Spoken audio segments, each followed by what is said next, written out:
The story opened with a haunting scene of desolation. Countless monstrous corpses littered the ground, their lifeless forms a grim testament to a brutal battle. Amid the carnage stood a young girl, her hand gripping a dagger that pulsed with a venomous otherworldly aura. She addressed the protagonist, her voice dripping with a mix of admiration and malice, declaring him truly special. The protagonist, battered and bleeding, lay atop the remains of a defeated monster, his body drenched in blood. The girl, revealed to be his little sister, coldly remarked on his extraordinary feat. Despite having a limited lifespan of just 100 years, he had managed to conquer the ancient god's runes and vanquish a horde of monsters.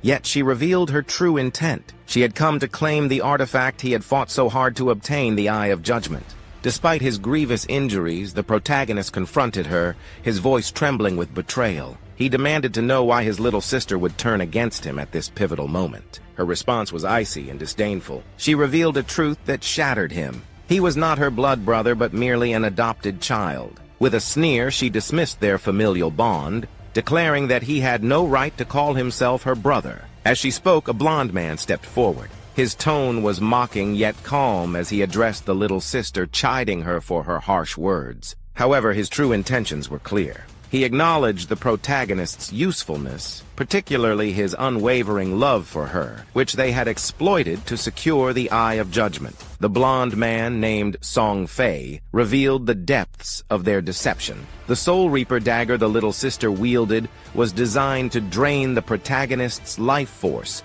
a plan meticulously orchestrated to ensure their victory. The protagonist's rage ignited as he recalled the sacrifices he had made for his little sister. After their parents' passing, he had taken on the role of her protector, enduring countless risks and hardships, especially after the arrival of the God's Game. Yet, her resentment surfaced as she accused him of controlling her life, dictating her every move under the guise of discipline. She admitted that while his efforts had been useful in securing their survival, they no longer needed him now that they possessed the Eye of Judgment. Her words were a final cruel dismissal of his years of devotion. Song Fei, seizing the moment, lunged at the protagonist with his sword, urging him to accept his fate with dignity. He promised to care for the little sister, but the protagonist's fury reached its zenith. He vowed that even in death, he would never forgive them. Before he could act, however, Song Fei's blade struck with lethal precision, severing the protagonist's neck in a single, merciless motion. As his consciousness faded, the protagonist reflected on the world he left behind, a world forever altered by the God's Game. In 2025, the forgotten game of the gods had descended upon humanity, dragging unsuspecting individuals into a nightmarish realm while they slept. In this world, life itself became the currency. Death cost fragments of one's lifespan, while slaying monsters could restore it. Players could extract skills from the game, consuming their life force to wield unimaginable powers in reality. The strong could crush tanks with their bare hands, slice through airplanes with swords, and even withstand nuclear explosions. The world had descended into chaos, with disaster spreading like wildfire. The protagonist had survived this brutal new reality, protecting his little sister through countless trials. He had clawed his way to becoming one of the 100 strongest individuals in the world, overcoming insurmountable odds to reach the ruins of the ancient gods and claim the Eye of Judgment. He had been on the cusp of reaching the pinnacle of this new world, only to be betrayed by the one person he trusted most. His life's work, his sacrifices, had been reduced to nothing, a mere stepping stone for others. As he lay dying, he vowed that if given another chance, he would live for himself, not for others. Suddenly, the scene shifted. The protagonist awakened in his bed, his body unharmed. Disoriented, he questioned whether he had truly returned to the real world. Glancing at his phone, he noticed the date, 2025. The realization dawned on him he had been reborn 9 years in the past, on the very day the God's Game began. Staring out the window, he understood that this was his second chance, an opportunity to rewrite his destiny. The world outside was still unaware of the cataclysm to come, but the protagonist knew the truth. This time, he would not be a pawn in someone else's game. This time he would live for himself. Sometime later, The tranquility of the protagonist's morning was shattered as the door burst open. His little sister stormed in, her face flushed with anger. She shouted at him, demanding to know why he hadn't been answering her calls. The protagonist, seated calmly with a cup of coffee in hand, remained silent, his expression unreadable. Undeterred by his lack of response, she vented her frustration by kicking over a trash bin, sending its contents scattering across the floor. The protagonist watched her tantrum with a detached calm, his mind drifting back to the events of his past life. He recalled that on the day the forgotten game of the gods arrived, he had a heated argument with his little sister, one that had been brewing for some time. The source of their conflict was none other than Song Fei, the famous idol who had captivated his sister's heart. In her eyes, Song Fei was a glamorous and untouchable star, but the protagonist knew the truth behind the polished facade. Song Fei was a manipulative scoundrel who preyed on his fans, exploiting them for money and worse. Determined to protect his little sister from falling victim to Song Fei's schemes, the protagonist had forbidden her from associating with him. Yet his efforts to shield her had only driven a wedge between them. Instead of gratitude, he was met with accusations of controlling her life and interfering in her choices. Now, as his little sister continued her tirade, she blamed him for Song Fei's recent drop in the idol rankings, claiming it was because the protagonist refused to give her money to support him. Her words were a whirlwind of entitlement and misplaced anger, but the protagonist had heard enough. In a swift, decisive motion, he rose from his seat and delivered a powerful slap across her face. The force of the blow sent her stumbling backward, her eyes wide with shock. Tears welled up in her eyes as she trembled, her voice quivering as she demanded to know how he could dare hit her. The protagonist's gaze was cold and menacing as he spoke. He told her that he had neither the time nor the desire to argue with her today, but if she continued her incessant shouting, he wouldn't hesitate to silence her himself. Reaching into his pocket, he pulled out a golden credit card and tossed it at her. He explained that this card contained all the money their parents had left for her. Despite the hardships he had faced over the years, he had never touched a single cent of it. But today, he decided to give her everything, every last penny. As he turned to leave, he added that for the sake of their parents, he wouldn't argue with her or dictate how she spent the money. However, she should listen carefully. From this day forward, he no longer considered her his little sister. With that, he walked away, closing the door behind him and leaving her standing there, tears streaming down her face. Alone in his room, the protagonist reflected on the weight of his decision. In his past life, he had sacrificed too much, trying to protect his little sister from harm. There were countless secret locations and treasures within the god's game that he had avoided exploring because they were too dangerous for her. He had given up opportunities for growth and power, all in the name of keeping her safe. But now, as he prepared to take sleeping pills to enter the game once more, he felt a strange sense of liberation. He wondered how far he could go without the burden of his little sister holding him back. This time, he vowed to use the knowledge from his past life to surge ahead of everyone else, claiming the power and opportunities he had once forsaken. As for his little sister, he decided to let her prove her worth on her own. She would have to navigate the harsh realities of the world without his guidance or protection. And as for Song Fei, the man who had orchestrated his betrayal and downfall in his past life, the protagonist's eyes darkened with resolve. He promised himself that he would kill Song Fei with his own hands, ensuring that the manipulative idol paid for his sins. The scene shifted to the protagonist, standing in a vast, otherworldly space, a grand hall filled with towering mirrors that shimmered with an ethereal glow. He explained that this was the Hall of Profession Selection, a pivotal location where players chose their path in the god's game. In his past life, he had spent hours here, overwhelmed by nerves and uncertainty. But now, with the wisdom of his previous experiences, he moved with purpose and confidence. This time he knew exactly what he needed. Reflecting on his past choices, he recalled selecting the warrior class to protect his little sister. While the warrior class was far from weak, it no longer suited his current goals. Without the burden of protecting someone else, he realized that speed and mobility were paramount. With this in mind, he stretched his hand toward one of the towering mirrors and selected the assassin class. As his fingers touched the glass, a brilliant blue light enveloped his hand, and a system window materialized before him. The system announced that the artifact, the Eye of Judgment, had already been bound to him and would activate immediately. Behind him, a massive, otherworldly eye materialized, its gaze piercing and omnipotent. Another system window appeared, revealing that the protagonist possessed unique attributes, the might of judgment and the passive of might. The system elaborated that these attributes granted him unparalleled advantages. Upon entering the god's game, he would automatically receive the highest quality profession and talents, setting him far above ordinary players. A smile crossed the protagonist's face as he marveled at the Eye of Judgment's power. He speculated that the artifact's bond with him had persisted even through his rebirth. Could it be that the Eye of Judgment truly recognized him as its master? If so, it would render the artifact useless to anyone else, even if they tried to steal it, as Song Fei and his little sister had done in his past life. He even wondered if the Eye of Judgment was responsible for his rebirth, granting him the second chance to rewrite his destiny. Suddenly, a dark, swirling aura began to seep into his body, catching him off guard.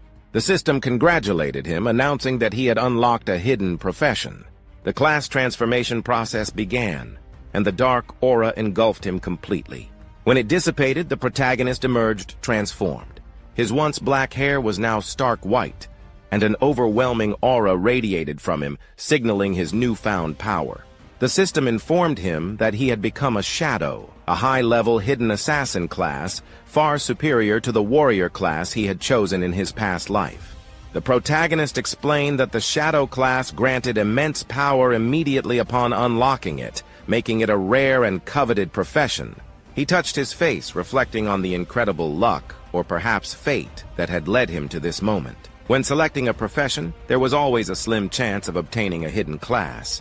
Thanks to his authority of judgment skill, that slim chance had become a certainty. The system then detailed some of the abilities granted by the Eye of Judgment. The first was the authority of judgment, described as the most ancient and primordial authority in the universe. It transcended the rules and order that governed reality itself. However, the system clarified that the protagonist, lacking divinity, could not actively wield its full power. Still, its passive effects remained active, providing him with an extraordinary edge. The protagonist was visibly surprised by this revelation.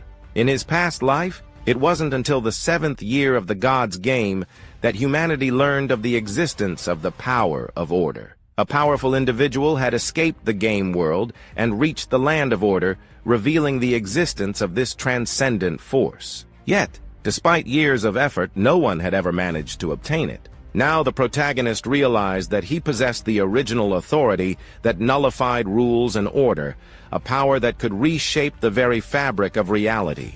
With a determined expression, he acknowledged that his goals had expanded beyond mere revenge. If he could escape the god's game and reach the land of order, obtaining divinity along the way, he would be able to fully activate the authority of judgment. Suddenly, a system screen materialized in front of the protagonist, its glowing text demanding that he enter a code name to be known by in the game.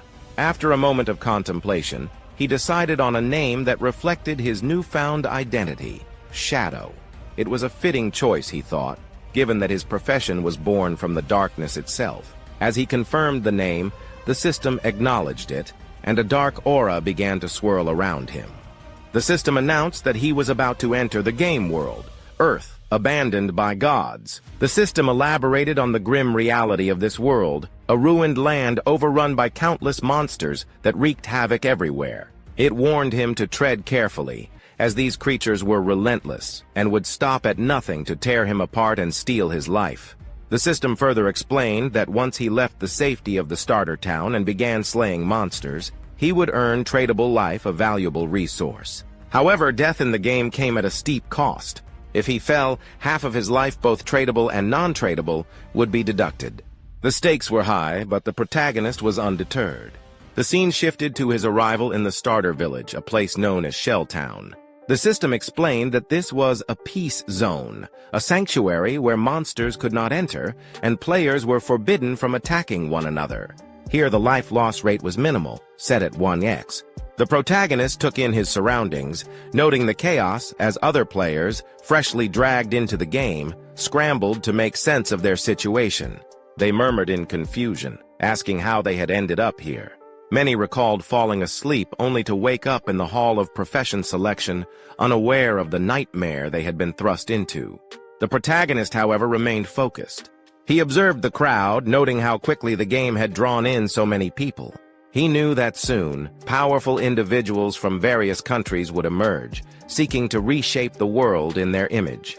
If he wanted to stay ahead, he had to act quickly. As he moved through the town, his striking appearance drew attention. His custom-made attire and the dark aura radiating from him set him apart from the other players. Whispers rippled through the crowd as they speculated about his profession. One player, an assassin like him, recognized the dagger at his side, but was baffled by the stark difference in their appearances. While the other assassin lacked any distinctive aura, the protagonist exuded an air of power and mystery. The contrast was undeniable, and it only fueled the curiosity of those around him. As the protagonist made his way toward the edge of the starter town, a group of players respawned in front of him, their faces pale and shaken.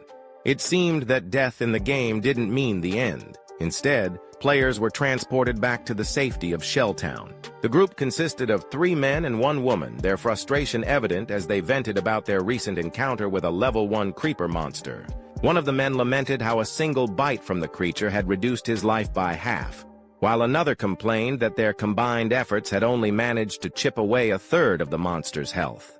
The third man was visibly distraught, his life now halved and his confidence shattered. They turned to the woman who appeared to be their leader, seeking guidance on what to do next. Before she could respond, her gaze fell on the protagonist. He in turn studied her with a keen eye. Unlike the others, she wielded a long bow instead of the standard short bow given to archers.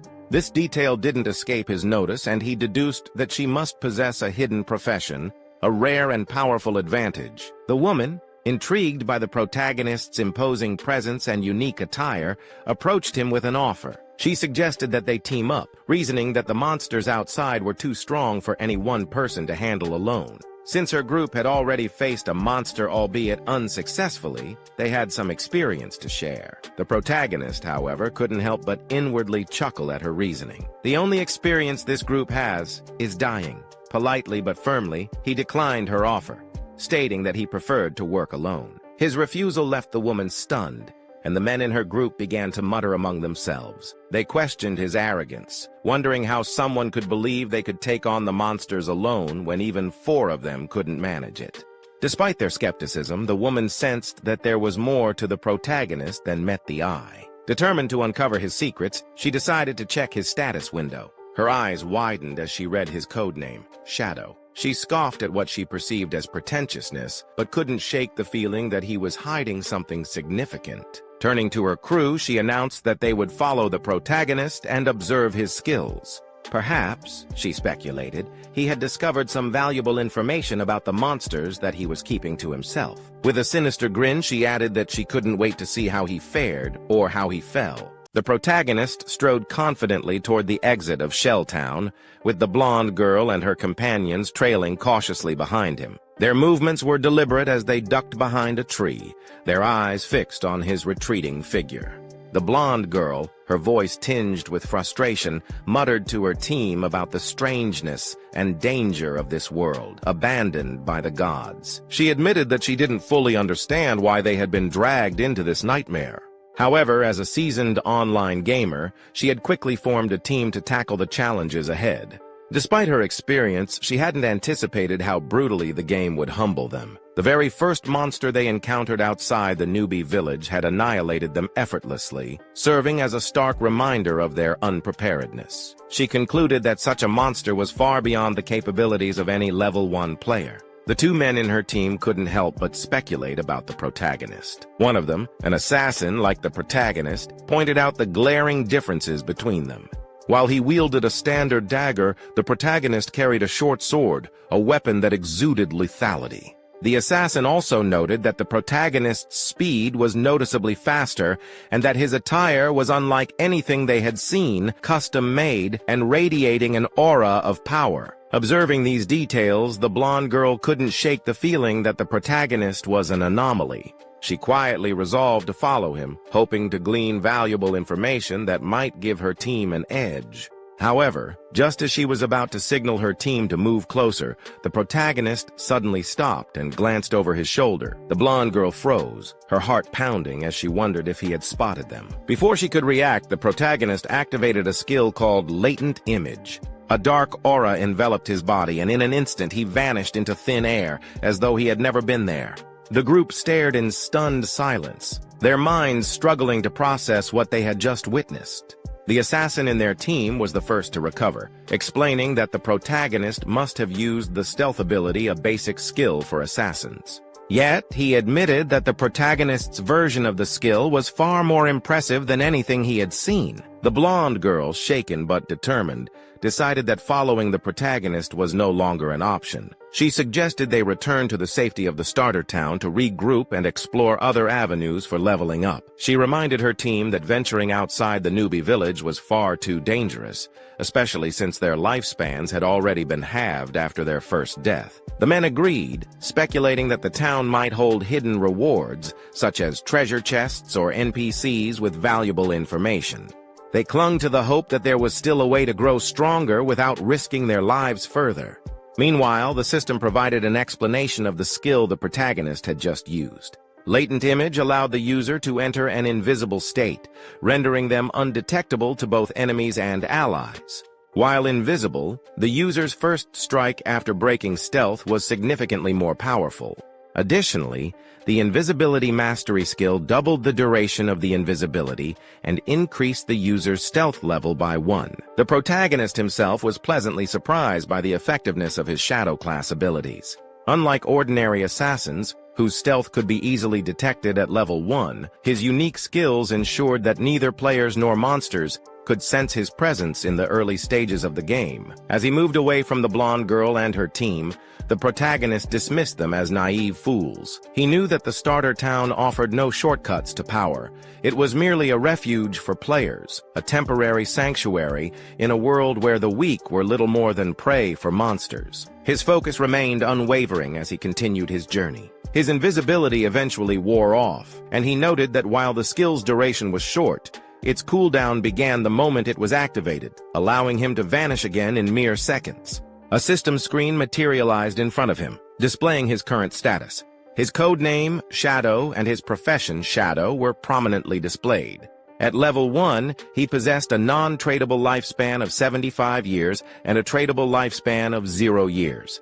His attributes were as follows: Strength at 10 points with a bonus of 3, Constitution at 10 points with a bonus of 3, Agility at 10 points with a bonus of 8, and Spirit at 10 points with a bonus of 5. The protagonist explained that every player started with 10 points in each attribute, with bonus points allocated based on their chosen profession. In his past life as a warrior, he had received only 3 bonus points in Strength and Constitution. This time, however, the Shadow class granted him bonus points across all attributes, with Agility receiving a particularly high boost of 8 points. Another system window appeared, informing him that he had 5 free attribute points to allocate. The protagonist paused to consider his options. He knew that many players prioritized strength or spirit at the start, hoping to enhance their physical power or magical abilities. However, he dismissed this approach as fundamentally flawed.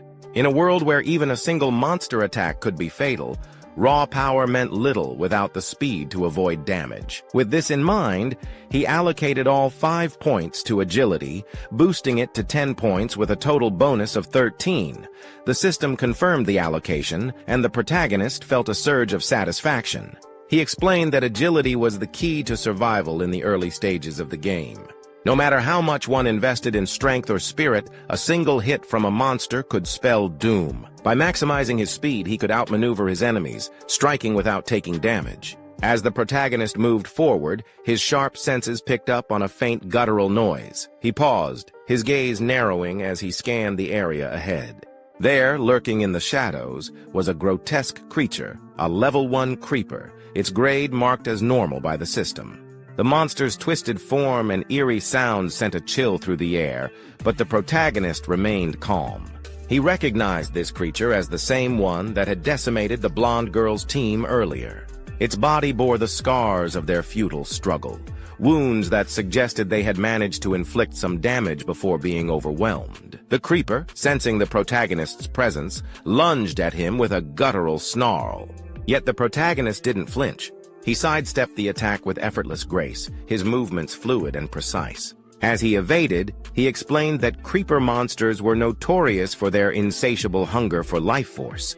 When they killed a player, they absorbed their victim's lifespan, using it to grow stronger and evolve. The wounds on this creeper's body were evidence that the blonde girl's team had fought valiantly, but their efforts had only delayed the inevitable. With a flick of his wrist, the protagonist drew his short sword. A dark aura began to emanate from his body, his eyes glowing a menacing red as he activated his latent image skill.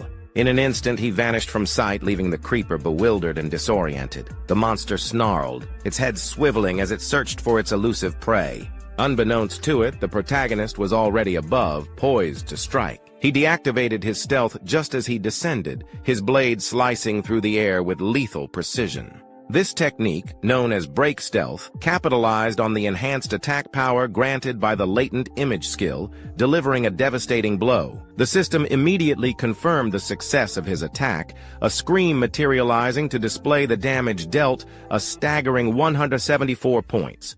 The level 1 creeper collapsed, its lifeless form dissolving into energy. The protagonist gained 10 experience points, but even he was momentarily taken aback by the sheer magnitude of the damage he had inflicted. He had expected a powerful strike, but this level of destruction far exceeded his expectations. The system explained that his backstab skill had played a crucial role. When attacking an enemy outside their field of vision, the damage was doubled, a mechanic that turned the protagonist into a lethal predator. As he absorbed the implications of this skill, memories from his past life flooded his mind. He recalled the grueling battles he had endured as a warrior, where a critical hit dealt a mere 40 points of damage. Defeating a single creeper had been a Herculean task, leaving him battered and exhausted. Back then, his focus had been on protecting his little sister, sacrificing his own growth to ensure her safety. He had given her the lion's share of the rewards, leaving himself perpetually underpowered. But now things were different. This time he fought for himself and the results spoke for themselves. The system informed him of his rewards: 3 days of tradable life and an astonishing 54 years and 155 days of non-tradable life. The protagonist crushed the monster's energy in his hand, savoring the rush of power. But the rewards didn't end there. Another system window appeared, announcing that the authority of judgment had been activated. The system congratulated him on obtaining the talent Infinite Evolution, a rare and powerful ability. This talent allowed him to earn evolution points by slaying monsters in solo mode, which could be used to upgrade his skills. Additionally, he would automatically receive 5 evolution points every 24 hours, with the potential to earn 100% of the evolution points from solo boss kills. Currently, he had 5 evolution points. As the protagonist processed the system information, a thought crossed his mind. Could the infinite evolution skill upgrade his existing abilities? In his past life, such a concept was unheard of. Whether it was gear or a skill book, no matter the grade of an item dropped by a monster, it always remained at its original level. That was the established rule of the game. Yet, this infinite evolution skill defied those very principles, transcending the constraints of order. The sheer potential of this ability piqued his curiosity, and he was eager to test its limits. He selected 2 of his current skills, Backstab and his profession, Shadow to undergo evolution. The moment he made his choice, a system notification appeared before him, confirming the consumption of 4 evolution points and the successful upgrade of his abilities. The first enhancement was to his Shadow profession, now elevated to a bronze tier skill. The improvements were striking. He could now enter stealth mode for 12 to 16 seconds, remaining completely invisible even while attacking. Furthermore, the attack power of the strike that broke invisibility had increased from 60 to 80. While the cooldown had been reduced from 28 to 26 seconds. Next, his initial skill, Backstab, advanced from poor to normal quality. Its passive effect now boosted damage by 15% when striking from behind or outside an enemy's field of vision, up from the previous 10%. Realizing the extent of these upgrades, he noted that his latent shadow skill's duration had increased to 16 seconds. When combined with the mastery effect of invisibility, it effectively doubled to 32 seconds, making it possible for him to achieve near perpetual stealth. If he had obtained this enhancement earlier, he mused, even a full-health creeper could have been taken down in a single blow. His thoughts were suddenly interrupted by a voice scoffing at the idea of someone as skinny as him killing a monster solo. Turning toward the source, he saw two individuals. A muscular man attempting to impress a girl. The girl addressed him as Ganshi, showering him with praise, and confidently asserting that with his build, he could easily handle at least 10 monsters at once. Ganshi, laughing, assured her that she had nothing to fear with him around. Observing the interaction between Ganshi and the girl, the protagonist sensed that something was amiss. A shadow loomed above them, and he spotted a massive spider-like monster lurking at the top of the tree where Ganshi and the girl stood, oblivious to the imminent danger. Ganshi turned to the protagonist and extended an offer, suggesting that he join them as Ganshi would protect him. However, the protagonist was already moving. Recognizing the monstrous creature as a nurse, without hesitation, he activated his latent image skill and vanished into invisibility. The girl gasped, pointing out the protagonist's sudden disappearance. Ganshi dismissed it with a smug chuckle, claiming that the weakling must have been intimidated by his sheer strength. However, his arrogance was short-lived. Before he could react, the massive spider descended upon them, followed closely by a second, smaller spider. By the time Ganshi realized the peril, it was far too late. The creatures struck, crushing him and the girl in an instant. The system identified the monstrous assailant as the Nurse, a level 1 bronze rarity boss, and its companion as a baby spider, a level 1 common rarity creature. Nearby, still cloaked in invisibility, the protagonist calmly assessed the situation. The Nurse was a formidable foe with approximately 1,600 health points, far beyond what a novice could handle, especially given that it commanded an entire horde of smaller spiders. However, he saw this as the perfect opportunity to test his newly upgraded skills. Without hesitation, he lunged at the Nurse, executing a strike designed to break his invisibility and maximize his damage output. His blade found its mark, and the Nurse recoiled, blood pouring heavily from the wound. In retaliation, the creature lashed out with a powerful attack, but the protagonist swiftly evaded by sliding under its legs. Without missing a beat, he reactivated his latent image skill, disappearing once more into the shadows. A system notification appeared, confirming that he had inflicted 338 points of damage, a solid hit, but still insufficient against such a formidable opponent. Another message indicated that he had sustained 9 points of damage, a minor setback considering his agility. With only 130 health points to his name, he knew a direct confrontation would be disastrous. Yet, he couldn't help but marvel at the raw power of his upgraded attack. Scoring over 300 damage in a single strike was exhilarating. Frustrated by the unseen threat, the Nurse erupted in fury, unleashing a violent rampage upon its surroundings in a desperate attempt to strike back. The protagonist watched, well aware that these creatures were not mindless. They adapted and retaliated. This battle was far from over, but he was more than ready to see just how far his newfound strength could take him. The protagonist quickly realized that the Nurse was attacking wildly in all directions, making it too risky to engage directly.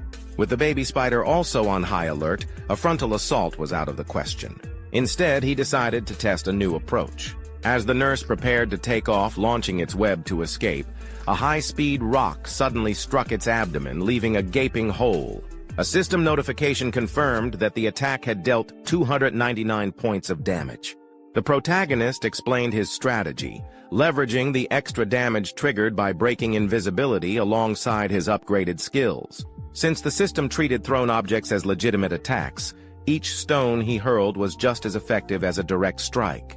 Without hesitation, he launched another rock, confident that once his latent image skill cooled down, he could repeat the cycle indefinitely. The system soon confirmed another hit, inflicting 279 points of damage. Employing this tactic repeatedly, he systematically weakened the Nurse. Before long, an announcement reverberated across the starter village, Shelltown. The leaderboard had been updated. The system declared that a player named Shadow had slain the Nurse, a bronze rank monster, becoming the first player to reach level 2. His name was broadcasted throughout the village, and with that, the Shelltown leaderboard was officially open. Other players were left in disbelief. Many recalled being slain by the nurse multiple times, making it inconceivable that a single player had managed to defeat it solo. Murmurs spread as players scrambled for information on this mysterious shadow. Some suspected an exploit, while others stared at the leaderboard, stunned that only one name was listed. Among the shocked spectators was the blonde girl from earlier, along with her team.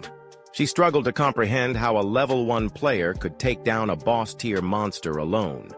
Even common monsters proved challenging for them. Yet Shadow had bested a bronze-ranked creature. Doubt crept into her mind. Was there an error in the system?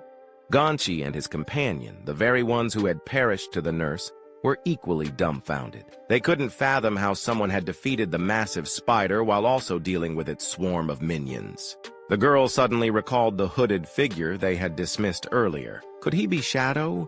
Back with the protagonist, a system notification materialized before him, confirming his victory over the nurse. He had gained 300 experience points, reached level 2, and earned 2 evolution points. Additionally, he had unlocked Shelltown's level leaderboard and received 1 reputation point.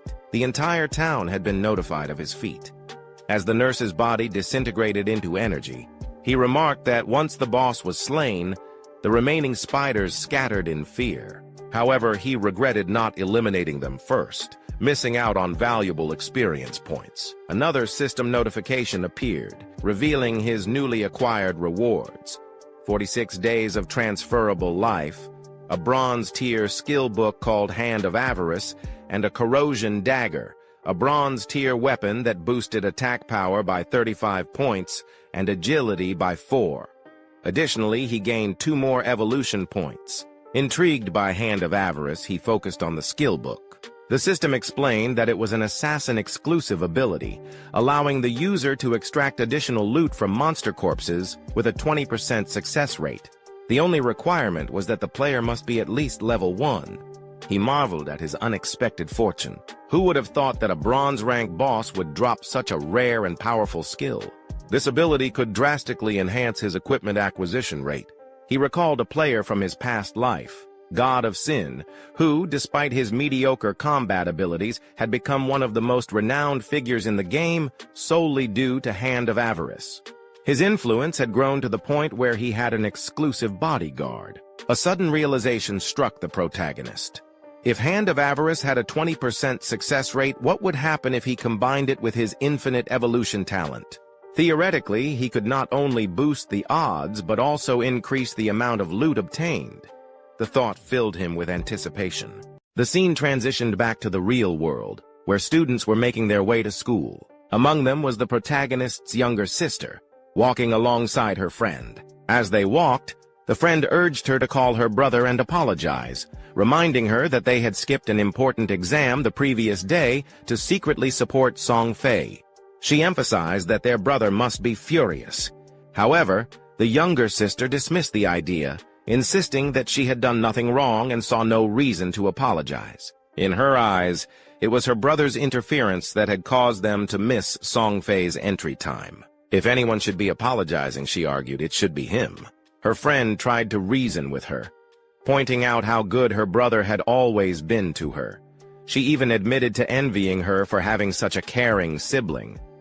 But the younger sister coldly told her to stop meddling, bluntly stating that he wasn't even her real brother. She declared that she already had a brother, Song Fei. As they arrived at school, they noticed a commotion in their classroom. A group of students was gathered around a desk, whispering anxiously. Curious, they moved closer and witnessed an unsettling sight. One of their classmates, Jiang Wei, was slumped over his desk, his body slowly fading away. Panic spread as a girl, alarmed by what she saw, asked what was happening to Jiang Wei. Another student explained that moments ago, Jiang Wei had simply said he wanted to take a nap, and then he had started disappearing. Murmurs rippled through the crowd as some students revealed that Jiang Wei wasn't the only one experiencing this phenomenon. Social media was flooded with similar cases worldwide. Reports suggested that when people fell asleep, they entered a translucent, eerie state, but no one knew why. Fear gripped the students as one girl hurriedly pulled out her phone, determined to call her parents and warn them. She urged the protagonist's sister to do the same and inform her brother. But the younger sister, still harboring resentment, stubbornly refused. She angrily declared that she had no intention of reaching out to him and that she hated him, even going as far as to say that the world would be better off if he were dead. Meanwhile, back in the game world, the system confirmed that the evolution of Hand of Avarice was complete. The skill had advanced from a bronze-level ability to gold tier. The system explained that the success rate for obtaining extra loot had skyrocketed from 20% to an impressive 70%. A new notification appeared, confirming that the protagonist had successfully learned Hand of Avarice and earned an additional 2 evolution points, along with a staggering 46 days of transferable life. He couldn't help but marvel at his fortune. Not only had he gained extra evolution points, but he was now just 1 point away from evolving Hand of Avarice again. If he reached 3 evolution points, he could push the skill to its peak, ensuring a 100% success rate for extra loot drops. The mere thought sent a surge of excitement through him. His path to power was accelerating faster than he had ever imagined. Activating his latent image skill, the protagonist faded into invisibility, his thoughts racing. By now, every country in the world must have caught on to the strange phenomenon of people falling asleep and never waking up. It was only a matter of time before a massive influx of players joined the game, and he needed to stay ahead of the curve. His priority was to secure better equipment, giving him an advantage before the competition caught up. A system notification confirmed that he had successfully equipped the Corroded Dagger, a bronze-tier weapon that boosted his attack power by 34 points and increased his agility by 4. He mused that soon, people would realize that skills and equipment from the game could be transferred into reality. When that happened, the world would descend into chaos. He recalled that for extraction to be possible, 2 conditions had to be met: reaching level 10 and accumulating enough transferable life. Checking his status window, he acknowledged that simply killing monsters wouldn't be enough. The process was too slow. If he truly wanted to accelerate his progress, he needed to hunt more powerful boss monsters. His thoughts were interrupted by the distant sounds of combat. Following the noise, he moved to the edge of a cliff, peering down to assess the situation below. Below him, a group of players was locked in battle against a level 2 monster known as the Runner, a bronze-tier creature that appeared to be overwhelming them. A smirk played on his lips. Just when he was about to lose focus, an opportunity fell right into his lap. His gaze sharpened as he recognized one of the combatants, Wang Meng. He hadn't expected to find him here, but the rumors surrounding Wang Meng seemed to hold some truth. According to speculation, when Wang Meng first entered the forgotten game of the gods, he had assembled a team of 6 players, each possessing a hidden profession. As the fight unfolded, Wang Meng activated his Holy Barrier skill, summoning a golden shield to protect himself from the runner's relentless attacks. The protagonist silently observed, noting that Wang Meng's hidden profession, Sacred Shield Warrior, granted him twice the base attributes of a normal warrior, along with an invincibility skill. The scene shifted as a red-haired mage stepped forward, channeling a powerful fireball spell. The projectile slammed into the runner, but the damage inflicted was only 70 points. The protagonist recognized her as a Mage Prophet, a hidden class that doubled a mage's spell damage and granted access to a prophetic fireball ability. Next, his attention turned to an archer and a priest among the group. The archer, wielding a longbow, was a sharp-eyed archer, boasting twice the attributes of a standard archer with the ability to fire continuous arrows. Meanwhile, the priest, an oracle priest, possessed double the healing abilities of an ordinary priest and started with a potent group healing skill. Despite the archer's relentless barrage and the mage's magical assault, the runner was simply too fast, effortlessly evading their attacks. The battle took a turn when the monster delivered a devastating blow to Wang Meng, shattering his holy barrier and sending him flying backward. As Wang Meng struggled to recover, the archer voiced his frustration, stating that the runner's speed made it nearly impossible to land a long-range attack. Receiving healing from the oracle priest, Wang Meng remained resolute. He believed that if they continued their strategy attacking while he tanked, and the priest provided support, they would eventually claim victory. Watching from above, the protagonist smirked at Wang Meng's optimism. His strategy might work in theory, but this was a battlefield. The longer a fight dragged on, the greater the chance of attracting unwanted attention. Almost as if on cue, dark figures emerged from the shadows. The protagonist narrowed his eyes as a new threat arrived: contaminators. These level 2, common-tier monsters, covered in thick, dark brown sludge, specialized in ranged attacks. Wang Meng's expression shifted to one of concern as the monsters advanced. One of his teammates rushed forward, warning him of the incoming danger. The player swung a massive sword at the contaminators, but to everyone's shock, the attack barely left a mark, dealing a mere 33 points of damage. Watching intently, the protagonist's interest was piqued. This team possessed hidden professions he had never encountered before. Yet despite their unique abilities, even they seemed to struggle against these creatures. As the contaminator launched its counterattack, it spewed a sticky, mud-like goo from its mouth, trapping the players in place. Wang Meng's teammates recoiled in disgust, complaining about the unbearable stench. Immobilized, their movement speed dropped to 0. Meanwhile, another contaminator was relentlessly chasing the red-haired mage girl, who ran frantically, calling out for help. In that instant, the protagonist decided to intervene. Without warning, he vanished from the top of the hill. A moment later, the monster pursuing the mage was decapitated in a single strike. Wang Meng and his team were left in stunned silence, struggling to process what had just happened. Had a contaminator really been taken out in one blow? The monster's body dissolved into loot as the mage hesitantly asked if someone was assisting them. Freed from the contaminator's trap, the swordsman marveled at the impossible feat. Even a level 1 tracker monster would normally require a concentrated attack for over 10 seconds to be defeated, yet here was a level 2 contaminator being obliterated instantly. Before they could react, another contaminator was struck down with a single blow, the attack dealing a staggering 441 points of damage. Panicking, the swordsman turned to the mage, Lizzie, and asked if she had seen the attacker. She shook her head in confusion. Wang Meng quickly regained his composure, rallying his team. He instructed them to stay focused, acknowledging that while their unseen ally was assisting them, they still had to fight. Meanwhile, the protagonist, still invisible, silently perched himself on a tree behind Wang Meng. As the team turned their attention back to the runner, Wang Meng noted that with the contaminators eliminated, their only remaining enemy was the runner itself. Just then, a system screen materialized before the protagonist, confirming that he had slain 2 level 2 contaminators, earning 40 experience points and 1 evolution point.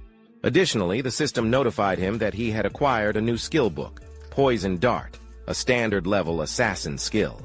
Alongside this, he also gained 8 days of transferable life. Observing the system screen, the protagonist mused about the Poison Dart skill.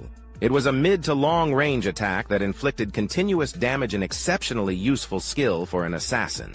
Without hesitation, he chose to evolve it immediately. A new system screen appeared, displaying the upgraded stats of Poison Dart. The skill had evolved from normal rank to silver rank. The system detailed its enhancements.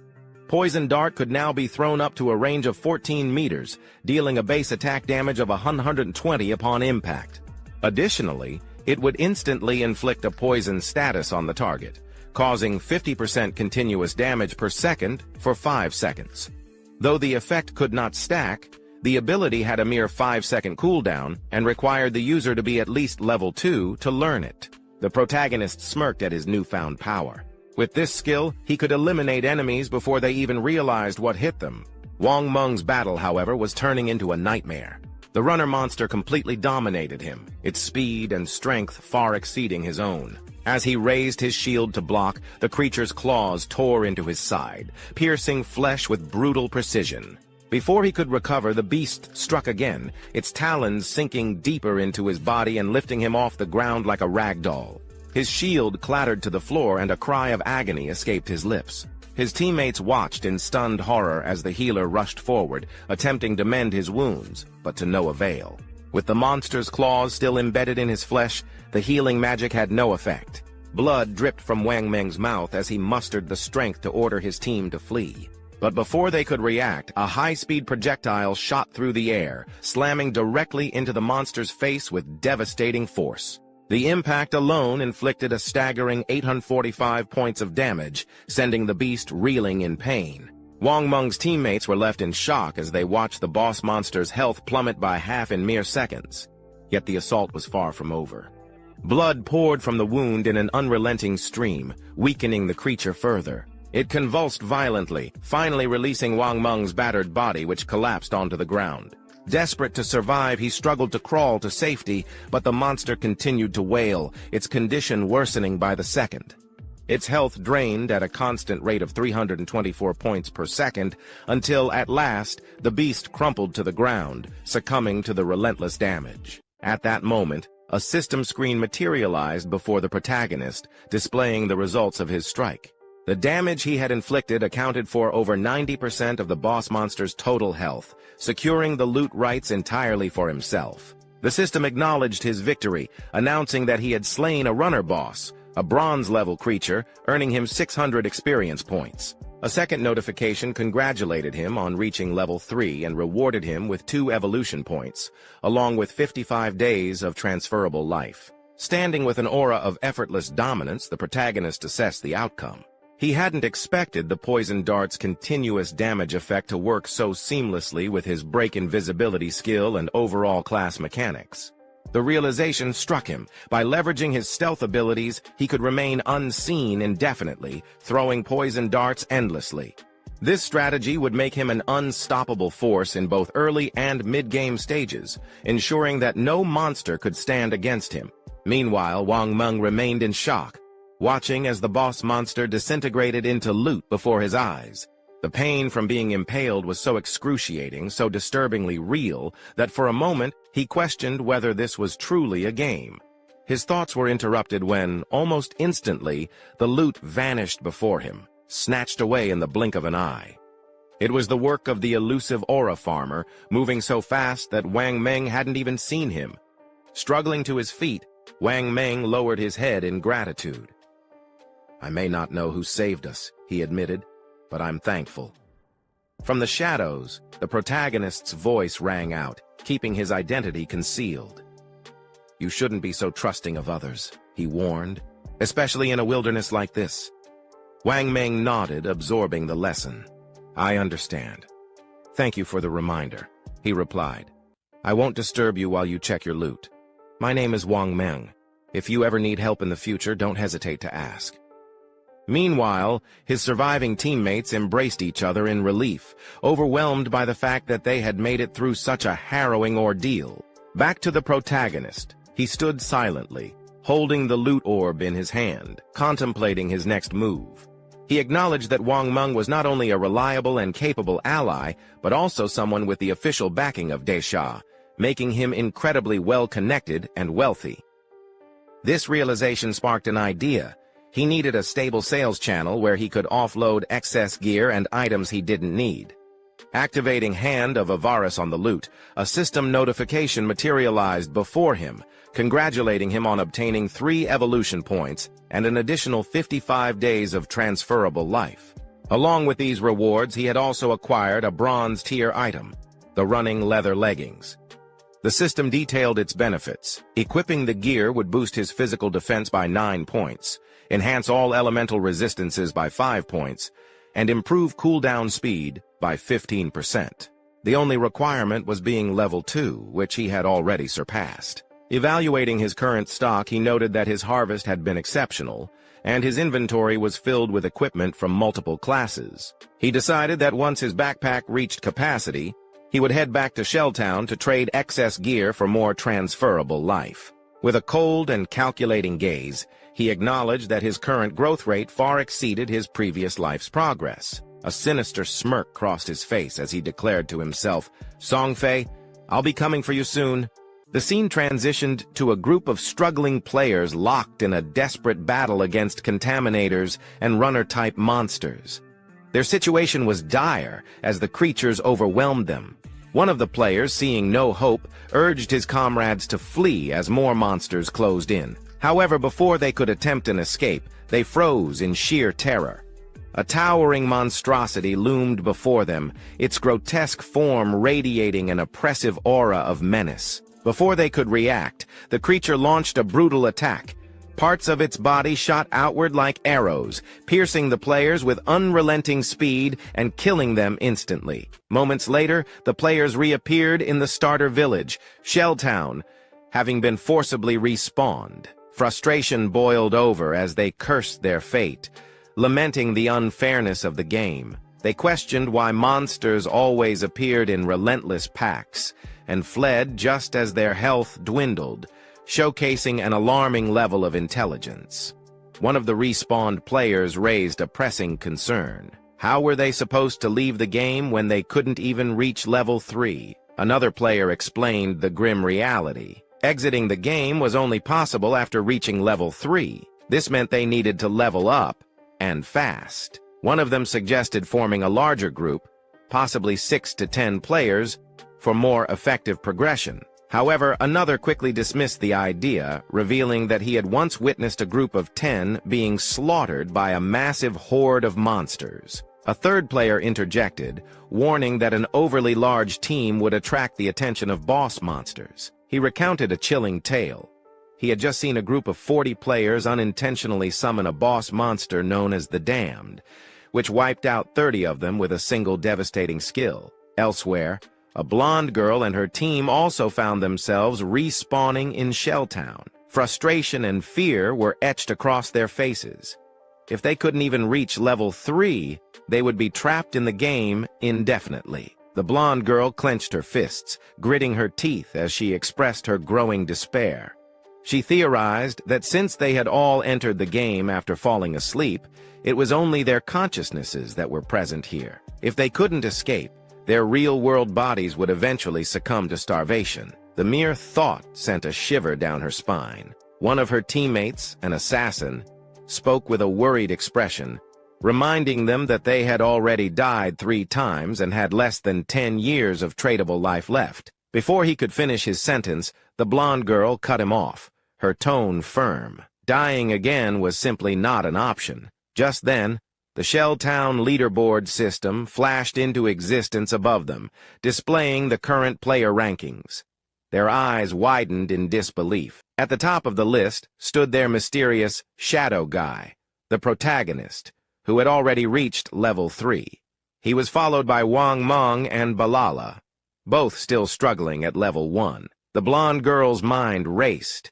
How was he leveling up so quickly? There had to be a method he knew that they didn't. Determination flared in her eyes as she made a bold decision. If this enigmatic player knew a way to power level, then they had to find a way to convince him to help them reach level 3. Clenching her small fists, she issued an order to her team.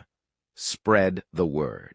If Shadow Guy could get them to level 3 and help them escape the game, she would personally pay him 10 million in cash upon their return to the real world. She smirked inwardly, certain that no one could refuse an offer that lucrative. The scene shifted back to the protagonist, who was effortlessly eliminating contaminator monsters with his poison dark skill. As another monster fell, a system notification appeared, confirming the kill of a level 2 contaminator and awarding 20 experience points along with 1 evolution point. With enough points accumulated, he immediately initiated the evolution of Hand of Avarice. A confirmation screen materialized, deducting 5 evolution points and reducing his remaining balance to 0. Another screen swiftly followed, detailing the enhancement. Hand of Avarice had ascended from Platinum level to Jade level. The system elaborated on its improvements. The skill could now be used on monster corpses, significantly boosting the success rate of obtaining additional loot from 110% to 160%. Furthermore, there was now a 20% chance that the additional loot's rarity would increase by 1 level. Observing the changes, the protagonist assessed the immense potential of the upgrade. A skill capable of increasing loot rarity held extraordinary value, and if this trend continued, the effect could potentially reach an even higher threshold. Just as he reflected on his newfound advantage, his attention was drawn to an ominous presence in the distance. A towering, grotesque figure loomed, the same entity responsible for wiping out an entire group of players. Recognition set in immediately as the system identified it as a bronze-level boss monster, the Damned. The creature was hunched over, greedily absorbing clusters of blue glowing energy, remnants of fallen players. Analyzing the scene, the protagonist quickly deduced that the monster was in the process of evolving, feeding on life energy to ascend to a silver-level boss. Judging by the number of glowing remnants, it must have annihilated at least 40 players. A quick glance at his inventory revealed a frustrating reality. His backpack was already full. Even if he managed to defeat the monster, there would be no space to collect any loot. This situation demanded a calculated approach. After weighing his options, he marked the location on his map. The monster's evolution would take time, providing a perfect opportunity to return to the starter town and offload unnecessary items before confronting it again. With his decision made, he activated his elite shadow skill, vanishing into the dark. The scene shifted to Shell Town, the starter village, where a gathering of players was left stunned by a bold announcement. A blonde-haired girl offered a staggering 10 million in cash to the top-ranked player on the leaderboard, hoping for a way to level up. Among the crowd, a distraught girl burst into tears, lamenting that commoners like them had no hope of escaping this game. Her cries were abruptly cut off as she was dragged away, reinforcing the harsh reality they all faced. Amid the murmurs and tension, the atmosphere suddenly shifted. An overwhelming aura of dominance washed over the crowd, and all eyes turned toward the newcomer. It was none other than the protagonist. His presence alone exuded raw power, leaving everyone speechless. Without a word, he opened his system window, navigating effortlessly to the cell function. In an instant, a colossal system notification appeared above him, announcing that he had established an equipment and skill sales shop.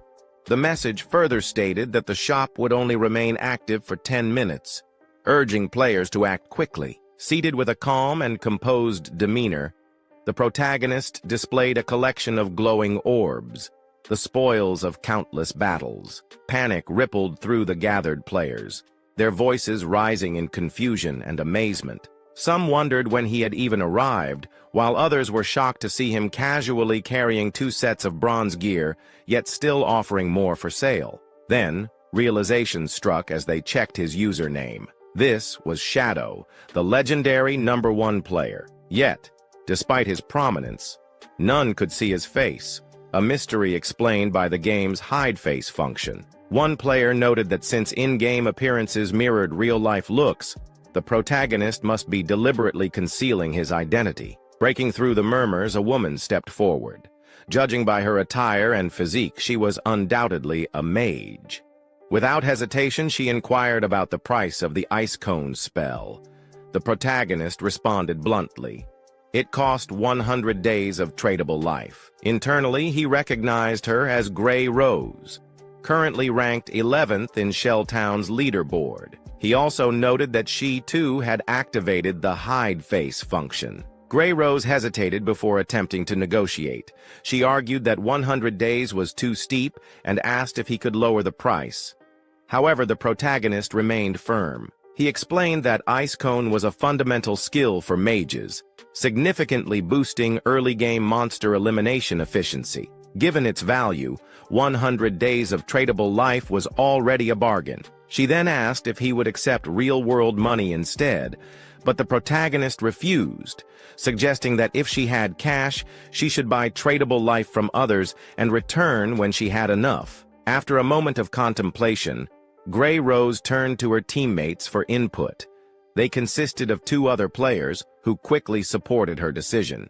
They acknowledged that their rapid progression to level 2 was thanks to her leadership and had no objections to pooling their resources. One teammate pointed out that acquiring Ice Cone would allow their team to reach level 3 much faster, enabling them to return to reality sooner. Some among them had pressing matters to attend to in the real world, making this investment worthwhile. Without further hesitation, Grey Rose instructed her teammates to transfer all their tradable life to her, promising to reimburse them with real money once they escaped the game. Turning back to the protagonist, the woman transferred 100 days of tradable life, confirming that she was ready to purchase the Ice Cone spell.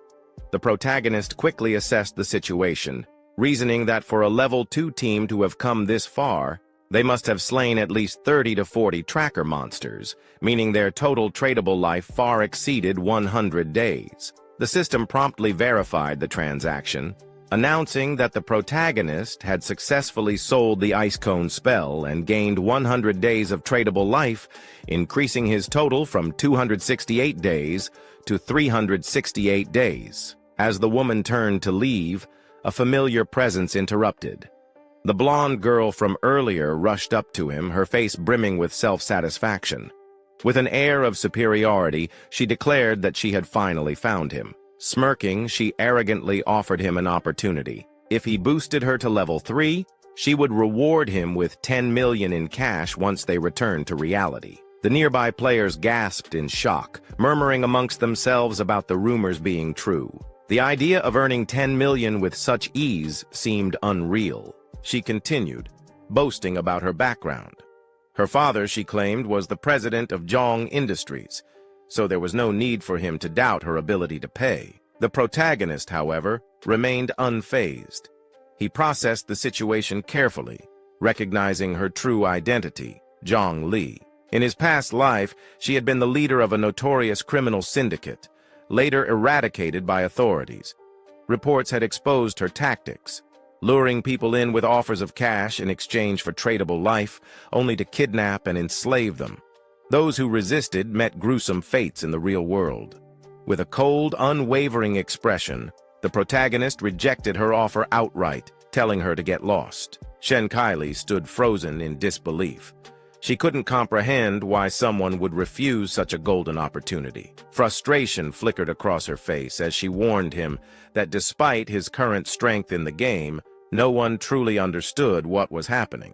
She assured him that aligning with her would guarantee a life of luxury, cars, houses, women, anything he desired.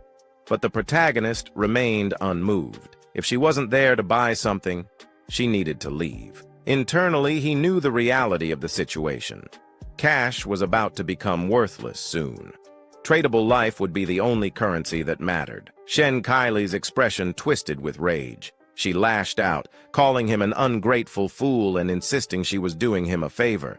She threatened that if this were the real world, she would have already put him in his place. The protagonist, however, had no patience for empty threats. His gaze darkened as he spoke in a chilling, razor-sharp tone. He warned her that if she uttered another word, he would ensure she lost every last day of her tradable life. To drive his point home, he released a suffocating, menacing aura, sending shivers down the spines of those nearby. Shen Kaili and her teammates immediately recoiled in fear, their bravado shattering as they scrambled to escape.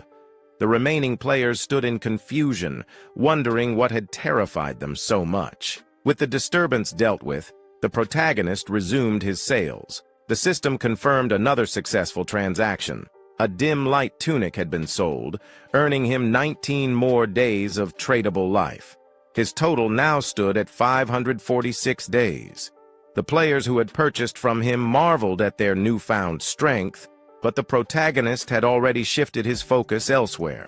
With everything sold, it was time to deal with the damned boss monster. Activating his stealth ability, Hidden Shadow, he vanished from sight. As he did, he reflected on the ignorance of the players around him. At this moment, none of them realized that tradable life had another hidden function, one that would soon shake the very fabric of reality. None of them knew that this game, forgotten by the gods, was on the verge of upending the world's order. As the surrounding players gaped in disbelief, wondering if their eyes had deceived them, the protagonist silently declared the grim truth. The legacies they once prided themselves on would soon become meaningless. In the coming era, only one thing would matter: absolute strength. And those who failed to grasp that would be left behind in the dust of a new world order. The scene then shifts to the blonde girl and her team as they breathe heavily, exhausted from running. The blonde girl declares that not only did Shadow reject her, but he also threatened her. She promises that once she gets to the real world, she will definitely find him and kill him. As she thinks this, she is approached by a man who introduces himself as Lao Mao. He explains that he is currently at level 2 and claims to know a few tricks to level up in this game. He asks if he can take up the offer that Shadow refused. The 10 million offer for helping the blonde girl and her team reach level 3. The blonde girl, looking suspicious, asks what Lao Mao means by tricks. Lao Mao then explains that he doesn't usually share his secrets, but since it's her, he'll make an exception. He reveals that in this situation, to level up, one must allocate all 5 attribute points to agility. That way, their maximum running speed will be slightly faster than the monsters, allowing them to win without taking damage. The blonde girl's eyes widen in shock as she inwardly realizes how foolish she was for putting all her attribute points into strength. She tells Lao Mao that she accepts his proposal, but since he isn't as strong as Shadow, she will only pay him 5 million in cash. She asks if he agrees to these terms. Lao Mao accepts, remarking that while Shadow is strong, he must have some mental issues for rejecting such a huge sum of money. The scene then shifts to the protagonist, who has just arrived at the location he marked earlier on the map. Still in stealth mode, he observes that the damned monster has already advanced to silver rank. Judging by the gray fog enveloping its body, it's still evolving. Activating his poison dart ability, the protagonist notes that the jump from silver to gold rank will take at least 7 or 8 hours. But since he doesn't feel like waiting, he launches the poison dart at the damned monster. The first strike deals massive damage, 659 points, due to his stealth bonus. The poison dart then begins dealing 219 damage per second. The protagonist immediately jumps at the monster, activating his lighten image skill, while reasoning that a silver boss's health is about 2 or 3 times that of a bronze level 1. Suddenly, the monster begins charging a massive magical attack, its hands growing larger. The protagonist notes that he only needs to strike the monster 2 or 3 more times with poison dart to finish it, but in an instant, the monster unleashes its attack, obliterating the surrounding area. He explains that the Damned is a magic-type boss. Most of its skills are area of effect attacks that deal heavy damage at once. After launching the poison dart, he immediately retreats, barely escaping the attack range. Still invisible, he reflects that with his current health and defense, taking the attack head-on would have killed him. As the battle rages on, the monster charges another devastating attack, its hulking frame shifting toward the protagonist. But he remains calm, weaving through the battlefield while monitoring his cooldown timer. His hidden shadow ability is still unavailable, so he knows he must wait for the perfect opening, strike precisely and vanish before the monster can retaliate. Moments later, the creature falters, momentarily distracted. Seizing the opportunity, the protagonist surges forward, activating Poison Dart again. The attack lands cleanly, dealing another 659 damage. The poison effect kicks in, draining the monster's health at 219 damage per second. Realizing its grave danger, the boss attempts to flee, but the protagonist intercepts it from behind, his gaze cold. The monster's desperate retreat is futile. Surrendering would have been easier. In a blur of motion, the protagonist reappears atop the creature's head, slamming it into the ground. The system confirms his victory. He has slain the Damned, a formidable silver rank boss. A flood of notifications appears. 800 EXP gained, leveling up from 3 to 5 instantly. Evolution points awarded. 24 days of tradable life earned. The protagonist chuckles. A single boss kill has propelled him 2 levels forward while granting unexpected rewards. As the monster's body disintegrates into loot, he activates the evolved version of his skill, Hand of Everest. A system screen materializes, confirming the loot. Another 4 evolution points. Additional 124 days of tradable life, doubling his initial haul. He smirks. 2 extra bonuses right off the bat. Calculating further, he realizes the silver rank boss has granted him a total of 12 evolution points and 372 days of tradable life. Just then, another system prompt appears. An unexpected bonus. The secondary effect of Hand of Everest has activated, upgrading 1 looted item from silver to gold rarity. A gold teardrop materializes. No wonder Hand of Everest is classified as a Jade-level skill. It enhances loot beyond its original grade, he thinks. His attention shifts to the scattered loot. 7 or 8 pieces of gear, but his backpack only has 10 slots. He sighs. If he has to keep returning after each boss fight, it'll waste too much time. Ideally, the damned would have dropped a storage ring for convenience. Before he can inspect the loot further, the scene abruptly shifts back to the starter town. There, the mage from Wang Ming's team materializes in a burst of light, relieved to be back. Thanks to Wang Ming. As the rest of the team follows, they express gratitude, acknowledging that without his leadership, they wouldn't have reached level 3 safely. Wang Ming dismisses their praise, insisting their progress was a team effort. However, the mage sighs regretfully. She hadn't managed to add that big guy as a friend in the dungeon. Maybe it was because she'd been covered in mud at the time. A teammate teases her, saying that in her fresh outfit she looks great. Surely the mysterious player wouldn't reject her now. Suddenly, a system announcement echoes through the town. The leaderboard has been updated. Shadow has reached level 5. The news sends shockwaves through the players. Someone exclaims in disbelief, how could Shadow jump from level 3 to 5 so quickly? The only explanation, he must have slain a powerful boss. Another player recalls seeing Shadow selling gear in the town square just 10 minutes ago. Meanwhile, in desperation, one man jokingly, or not, offers his newly 18-year-old sister to Shadow, hoping for a leveling boost. His friends shut him down. Shadow didn't even bat an eye at 10 million cash. Why would he care about matchmaking? Back with Wang Ming's team, panic sets in. They just celebrated reaching level 3, only to learn Shadow has far surpassed them.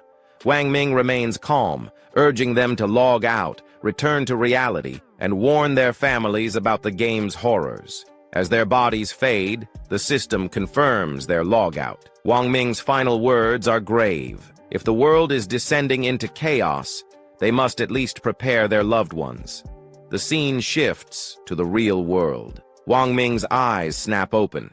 He's not just a player, but a police officer. His fellow officers rush to him, shaken. They reveal that his body had begun turning transparent while unconscious, confirming the terrifying truth.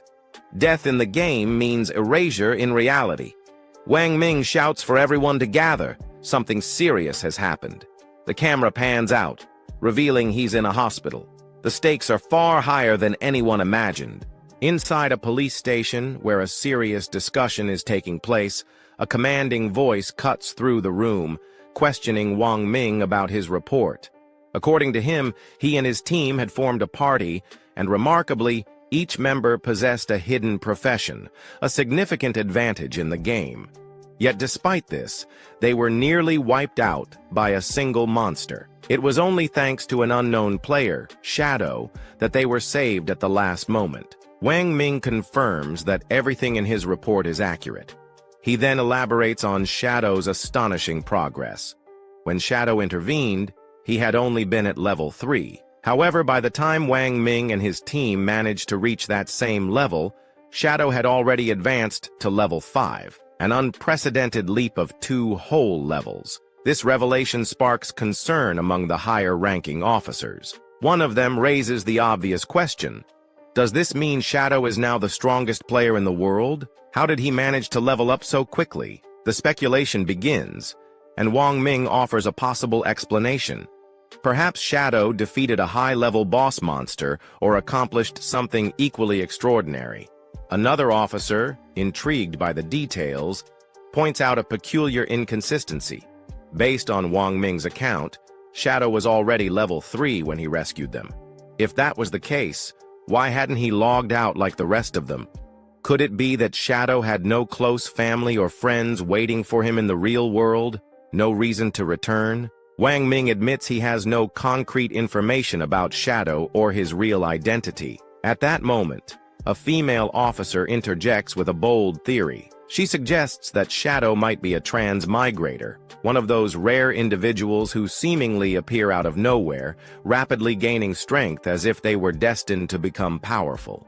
She points out that transmigrators are often orphans, which could explain why Shadow hadn't returned to reality. Her speculation stuns the room into silence, and realizing the weight of her words, she blushes in embarrassment.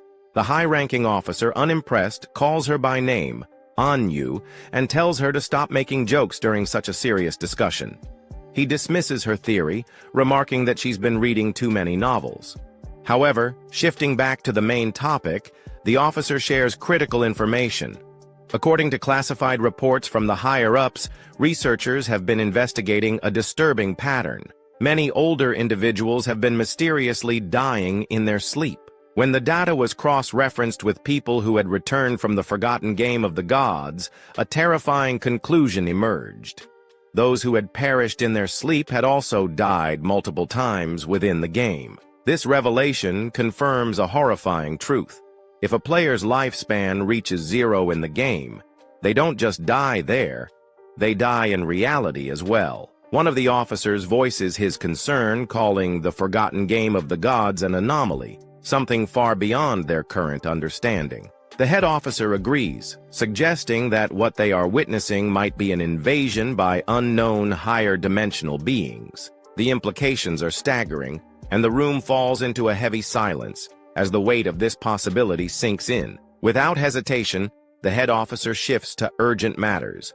He informs everyone present that the higher-ups, most likely the government, have issued an emergency directive. Every officer is to form vanguard teams based on their locations, venture into the forgotten game of the gods, and gather as much intelligence as possible. This is no longer just a police matter. The government itself is mobilizing, aiming to create a specialized professional force for this unprecedented crisis. He emphasizes the global scale of the situation. Every nation is racing to explore and understand this new reality, and falling behind in this endeavor would mean losing international influence. For the sake of national security, they must obtain information at all costs. With that, the head officer announces his decision. Anyu will be appointed as the captain of Team 1. Without hesitation, she accepts the role. Wang Ming is designated as her vice captain, and the two are given the authority to choose their own teammates. Wang Ming nods in agreement, understanding the gravity of their mission. The head officer then turns his attention back to Shadow, the mysterious player Wang Ming encountered. Based on Wang Ming's account, Shadow doesn't seem like a malicious person or someone with ill intent. Because of this, the head officer issues a direct order. Anyu and Wang Ming must attempt to befriend him. Their objective is clear: uncover Shadow's real identity and establish a working relationship with him. He further explains his reasoning for putting Anyu in charge. Her extensive knowledge of games and fictional stories makes her the most suited for investigating someone like Shadow, whose abilities and actions seem almost mythical. The head officer expresses hope that Anyu and Wang Ming can secure Shadow as an ally, someone who could act as their representative within the game. If they succeed, they will gain access to vital information that could give them a strategic advantage. As for the rest of the police officers, their primary directive is to maintain public order and prevent mass panic. With these final words, the meeting is adjourned. The sun begins to set, casting a golden glow over the city as the officers prepare for the challenges ahead. The next day, the scene shifts to a high school where the protagonist's younger sister sits at her desk, lost in thought. Around her, students chat excitedly about recent developments. A small group nearby discusses a surprising revelation. Zhang Wei, the student whose body had previously started to vanish, has successfully reached level 3 in the game and logged out safely. One of the girls explains that Zhang Wei shared a crucial detail. If multiple people in the same district fall asleep at the same time, they will all be transported to the same starter village within the game. This news sparks a mix of excitement and concern among the students. Another girl, alarmed by this information, insists, "This won't do. I need to return home and bring my parents into the game. They have no gaming experience, and I'm terrified something might happen to them if they enter this world unprepared." However, another student disagrees, arguing that they shouldn't rush to involve their parents just yet. Instead, we should focus on growing stronger first. Only then will we be capable of protecting our families when the time comes. Meanwhile, the protagonist's younger sister stares at her phone, deep in thought. A nagging frustration bubbles inside her. Why hasn't her brother reached out to her yet? With something as monumental as the forgotten game of the gods unfolding, she expected at least a single message from him. But there's been nothing. Not only has he failed to check on her, but he hasn't even apologized for hitting her earlier. That was completely unlike him. In the past, whenever they fought or she made him angry, he would always find a way to make peace with her. But today, silence. No apologies. No attempts to smooth things over. Even their parents had never so much as laid a finger on her, and yet he, her own brother, had struck her. Still sulking, she tries to justify her actions. All she did was skip class to see Songfei's concert. Was that really such a big deal?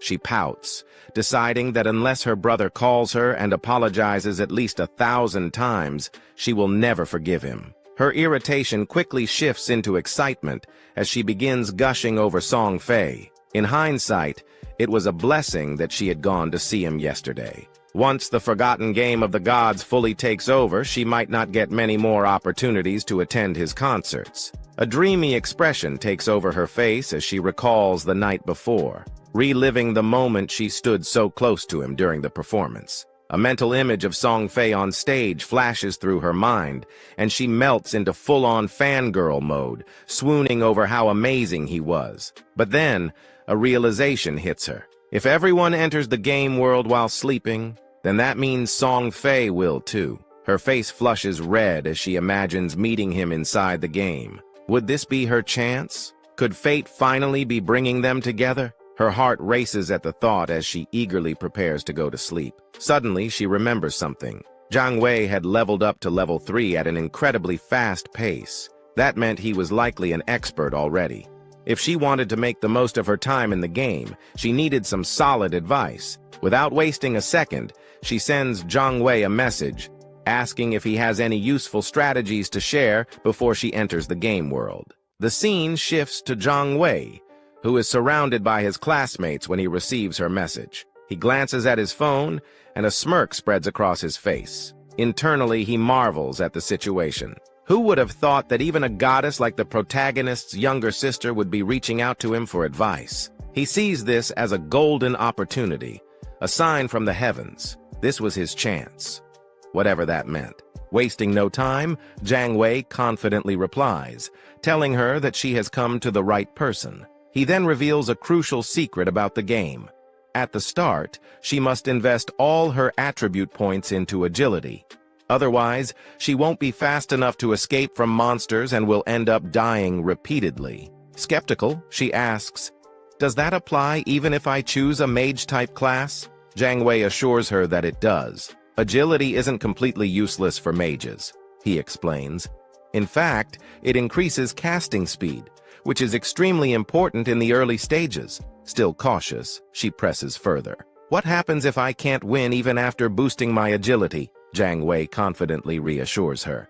"As long as someone in our village reaches level 5, the village's teleportation formation will activate, linking all the starter villages together.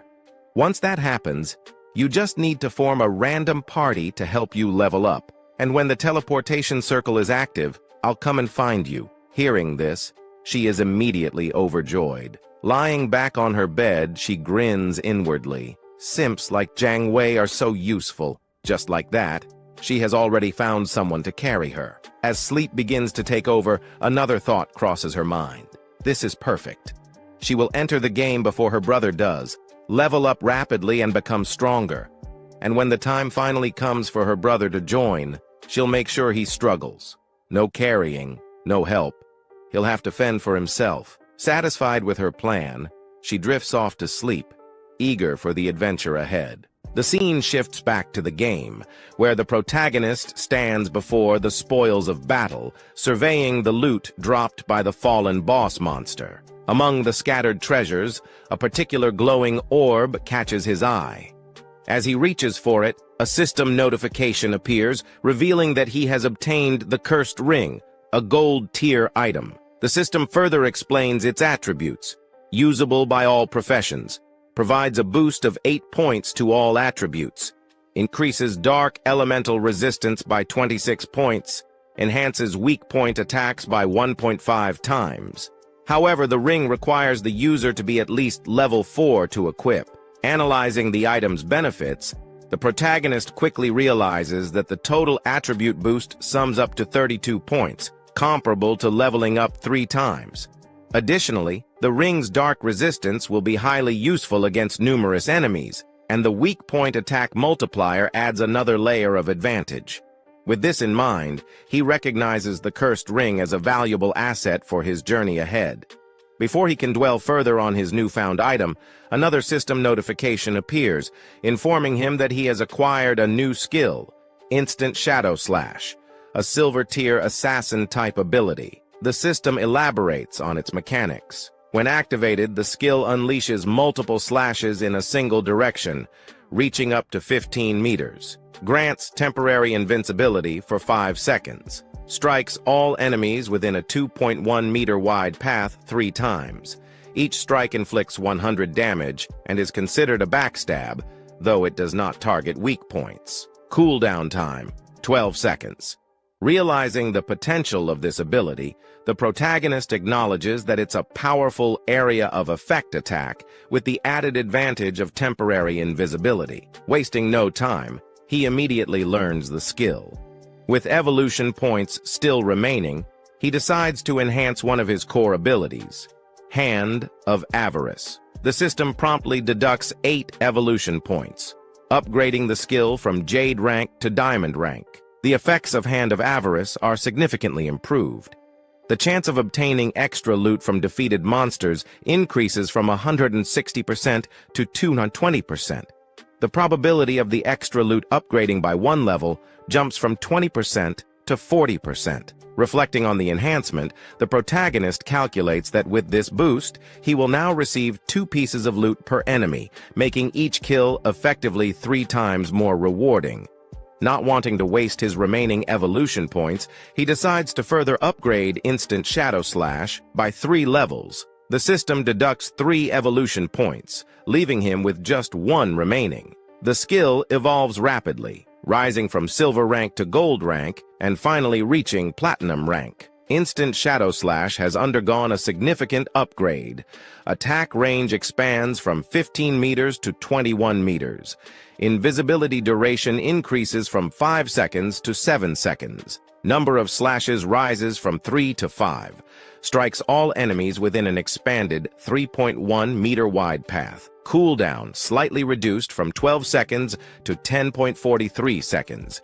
Each strike now deals 200 damage, double its previous potency. Every attack is guaranteed to count as a backstab, ensuring activation of backstab skill effects. Still incapable of targeting weak points. As the protagonist assesses these improvements, he acknowledges that while the cooldown isn't drastically reduced, the skill's ability to grant continuous invisibility can be exploited to gain the upper hand in battle. Shifting his focus to the remaining loot, he quickly determines that most of it is worthless junk. However, one item stands out. A silver-tier warrior skill book, Battle Roar. Recognizing its value, he notes that selling it will grant him additional tradable lifespan. Just as he finishes his evaluation, a sudden movement catches his attention. Turning around, he spots 3 massive creatures rushing toward him. Without hesitation, he identifies them as level 4 limb crawlers, grotesque, predatory monsters. Rather than feeling threatened, he sees this as the perfect opportunity to test the true power of his newly enhanced skill. Without wasting a second, he activates Instant Shadow Slash. In an instant, his form blurs as he unleashes a rapid barrage of high-speed slashes, carving through the creatures effortlessly. The limb crawlers are shredded apart before they even have a chance to react. As the dust settles, a system notification materializes, confirming their defeat.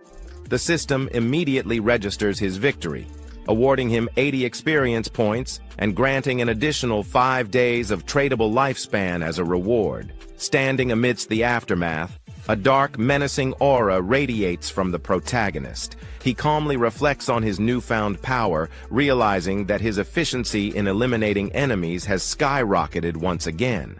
He contemplates a potential strategy, reasoning that if he combines his poison dart skill with Instant Shadow Slash, he could secure victory before the battle even begins. Checking his current tradable lifespan, he confirms that he now possesses 618 days. However, to bring his in-game skills and equipment into reality, he requires a minimum of 900 days, approximately 2.5 years worth. With that in mind, he devises his next course of action. Sell all valuable items stored in his inventory. If everything goes as planned, he might reach the minimum required lifespan sooner than expected. Once he reaches level 10, he will finally bridge the gap between the virtual and real worlds. The scene shifts to our protagonist making his way back to the starter town, shrouded in invisibility thanks to his latent image skill. Moving undetected, he suddenly overhears a conversation nearby. A man congratulates a woman on reaching level 3, reminding her of a promise she made. As he observes them, it becomes clear that the individuals in question are the blonde girl from earlier and Lao Mao. Their exchange reveals a prior agreement. Lao Mao had promised to help the blonde girl reach level 3, allowing her to log out of the game, in exchange for 5 million in cash. Now that she has achieved her goal, Lao Mao expects his payment. The blonde girl reassures him, asking if he truly doubts that her father's company, Dajian Industry, can spare such a small amount. She explains that she will log out and handle the transaction in the real world. Before leaving, she hands Lao Mao her phone number, instructing him to contact her after he logs out. She then makes an additional offer.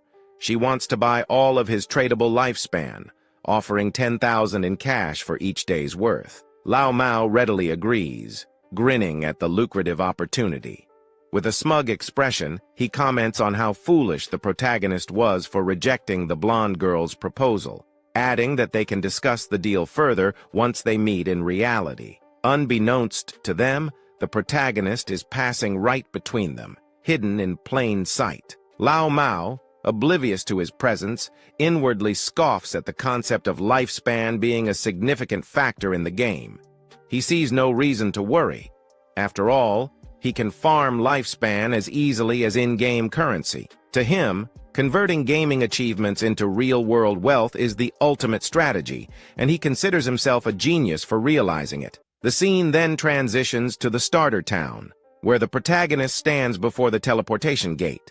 With a simple stretch of his hand, the gate begins to pulse with radiant blue energy. As the light intensifies, a system window materializes before him, congratulating him on successfully activating the teleportation formation in Shelltown and awarding him 1 reputation point. The system further explains the mechanics. He can use the teleportation gate once per day for free, but subsequent uses will consume tradable lifespan. However, at present, no other teleportation gates in the game have been activated, rendering it effectively useless for now. The protagonist muses over the situation, understanding that the teleportation formation in the starter town is a two-way system. Activating one side alone serves no purpose. A player from another starter town must reach level 5 and activate their own teleportation gate for it to function properly. In his past life, he recalls that Song Fei had been in Firefly Town. To stay ahead, he sets up an altar that will immediately notify him the moment someone activates the Firefly Town teleportation gate. He isn't just waiting, he's preparing. The moment that gate lights up, he'll be ready to catch that unskippable fade with Song Fei. As the protagonist ventures deeper into the city, his mind is already fixated on his ultimate goal. While teleportation between towns may seem significant to most players, he knows that the real challenge lies ahead. His true objective is to reach level 10 and gain access to the God's abandoned realm, where he can finally activate his authority. Only then will the true God-forsaken game begin. A short while later, he sets up shop, and a system notification hovers above him, announcing to all nearby players that he is selling equipment and skills, but only for 10 seconds. It's a first-come, first-served opportunity. The response is immediate. Players erupt in excitement, rushing toward him while calling him an expert. Some eagerly declare that they have been waiting for this moment, saving up tradable lifespan in anticipation. One player proudly states that he has saved up 150 days' worth, while another recalls that the last time the protagonist set up shop, He sold an icicle spell, a purchase that propelled Gray, its buyer, to second place in the ranking list. Another player excitedly reveals that he has found a silver-tier skill book called Battle Roar, a warrior-exclusive ability, and decides without hesitation to purchase it. A system notification instantly pops up, confirming that the Battle Roar skill book has been sold for a staggering 300 days worth of tradable lifespan. The surrounding players are left in shock. One of them questions whether a single skill book is truly worth such a high price. Another player scoffs at his lack of foresight, explaining that Battle Roar significantly boosts a warrior's efficiency in farming monsters. With the skill, 300 days of tradable lifespan can easily be recovered in less than 2 days, making it an exceptionally worthwhile investment. Realizing the value of the protagonist's wares, the rest of the players rush forward in desperation, eager to purchase anything before it's too late. Within mere seconds, everything is sold out. Glancing at his system window, the protagonist assesses his earnings. In just 1 minute, he has amassed 650 days worth of tradable lifespan, bringing his total to 2,174 days. However, he remains unsatisfied. To truly bring his attributes, skills, and equipment into reality, he will need far more tradable lifespan. Meanwhile, some players groan in frustration, lamenting that they didn't even get a chance to buy anything. They ask whether he plans to set up shop here again, and he confirms that he will. Suddenly, a female player's voice rings out, calling for his attention. She claims to have a treasure and asks if he would be interested in making a deal. As the protagonist turns to look, he recognizes her. She is one of Wang Ming's teammates. The system immediately identifies the treasure in question, a space ring with 12 inventory slots. The system further explains that the ring does not occupy the protagonist's backpack or equipment slot. The protagonist is momentarily stunned. He inwardly recognizes the space ring's true value. It is a rare storage item that does not take up a ring or backpack slot. Since players can only carry a maximum of 3 storage backpacks, such an item is priceless. The protagonist notes that while space rings can technically drop from any monster, their drop rate is abysmally low. The fact that this girl, with her prophet profession, managed to obtain one this early in the game is nothing short of extraordinary. Her luck is off the charts. Without hesitation, he asks for the price of the ring, already calculating its true value. In his past life, a 12-slot space ring like this one sold for a staggering 3,600 days worth of tradable lifespan. However, instead of demanding lifespan, the girl simply smiles and makes an unexpected offer. She doesn't want his lifespan at all.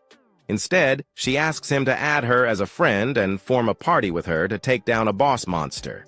The protagonist immediately agrees, and a system notification appears, confirming that player Big Plum has accepted his friend request. As they leave the starter town, the protagonist turns to Plum and asks about the boss monster she needs help with. Plum explains that it's a gold-tier boss. Though she didn't manage to catch its name, it was too far away. She does, however, describe its location: a tattered boat floating in the swamp. Hearing this, the protagonist's eyes widen in shock. Could it be the Golden Ghost Chip?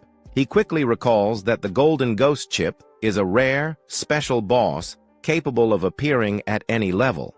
Its spawn rate is extremely low, but whenever it emerged in his past life, it triggered fierce battles between major guilds, all vying for the powerful equipment it dropped. The mere sighting of this monster was enough to ignite a bloodbath.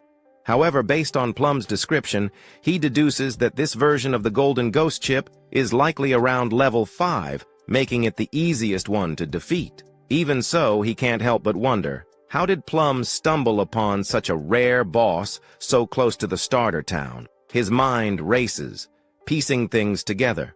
The space ring, her connection to Wang Ming's party, a gold-tier boss appearing seemingly by chance. A realization strikes him. Could she be the rumored koi fish of his past life? He remembers the whispers from his previous incarnation. It was said that Wang Ming's party had a mysterious member blessed with absurd luck, someone who could randomly encounter rare bosses, treasure chests, underground palaces, and even ancient temples simply by wandering around. Back then, he had dismissed it as misinformation, a smokescreen to disguise their true intel. But now, looking at Plum, he knows the rumors were true, and she's standing right in front of him. Lost in thought, he stares at her, trying to process the implications. Plum, noticing his gaze, suddenly blushes and asks why he's looking at her like that. Snapping out of it, the protagonist reassures her that it's nothing and shifts his focus back to their journey. As they step beyond the main gate of the starter town, unbeknownst to them, a figure lurks nearby. A bald player hides behind a tree, carefully watching their every move. The scene shifts to a group of rough-looking players, where a long-haired man stands before a gathering of bald players, addressing them with authority. He boasts about his past achievements, recalling how he once led his brothers to conquer the overlord of Sand City. With confidence, he assures the bald players that if they follow his lead, he will ensure they prosper in this game. Before he can continue, the bald player who had been keeping tabs on the protagonist rushes back, reporting that the target has left town with a girl. A smirk forms on the boss's face. He scoffs at the information, convinced that the protagonist is just another young fool easily swayed by a pretty face. Without hesitation, he gathers his crew and orders them to move out. It's time to strike. Meanwhile, outside the town, as they continue their journey, the protagonist outlines his terms for helping Plum's party. He states that if the boss drops equipment or skill books that Plum can use, they will belong to her, but the rest of the loot will be his. Plum considers this for a moment before questioning what the other party members, like Wang Ming, will gain from this arrangement. The protagonist explains that since the party consists of various professions, there's no guarantee that loot for an assassin will drop. If that happens, he would have fought for nothing, which wouldn't be fair. Accepting his reasoning, Plum agrees to his conditions but makes a small request. If any gear drops for her captain or other party members, she asks if he would be willing to sell it to her at a discount. The protagonist has no objections. With the terms settled, Plum mentions that they will head to the boss's location once Wang Ming and the rest of her party log back into the game. However, after some time walking, she realizes that she has no idea where they are headed. It is only when the protagonist finally reveals their destination that it dawns on her. They are going to fight the gold-tier boss monster now. A wave of shock washes over her. The very idea is ludicrous. The protagonist is an assassin, and she is a mage. He may be able to turn invisible, but she cannot withstand a direct assault from such a powerful enemy. Fighting a gold-tier boss at this stage of the game with just the two of them sounds like suicide. But the protagonist remains calm and assured. He doesn't intend for her to fight at all. His plan is to take on the boss alone while she remains at a safe distance, observing. Even with his confidence, Plum finds it impossible to believe. She knows he is strong, but defeating a gold-tier boss solo is beyond anything she has ever heard of. Just as she prepares to press further, the protagonist suddenly halts, sensing something. Without a word, he activates his latent image skill, and in an instant, his figure vanishes into thin air. Plum is left standing there, stunned. Her eyes dart around as she tries to process what just happened. Moments ago, he was right beside her, and now there's nothing but empty space. A hint of confusion flickers across her face before she calls out, searching for him, but no response comes, only silence. Meanwhile, hidden behind a tree, the group of bald-headed fools continues to stalk the protagonist and Plum from a distance. Their so-called leader smirks, clearly convinced that they have the upper hand. One of the players suddenly notices something strange. The protagonist has disappeared. Confused, they turn to their boss for guidance.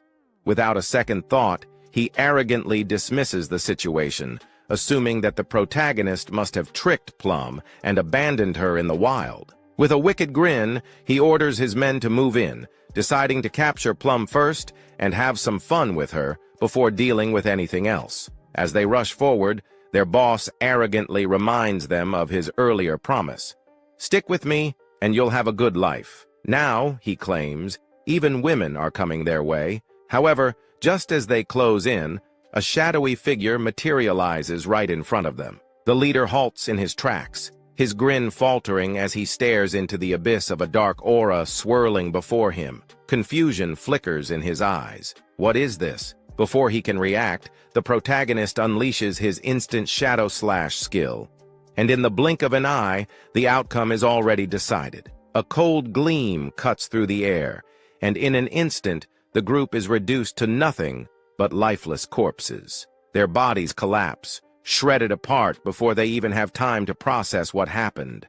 The protagonist, as if stepping back into the void itself, fades into the shadows once more, vanishing without a trace. A system notification appears before him, confirming his kills. 5 players eliminated, earning him 12 days' worth of tradable lifespan.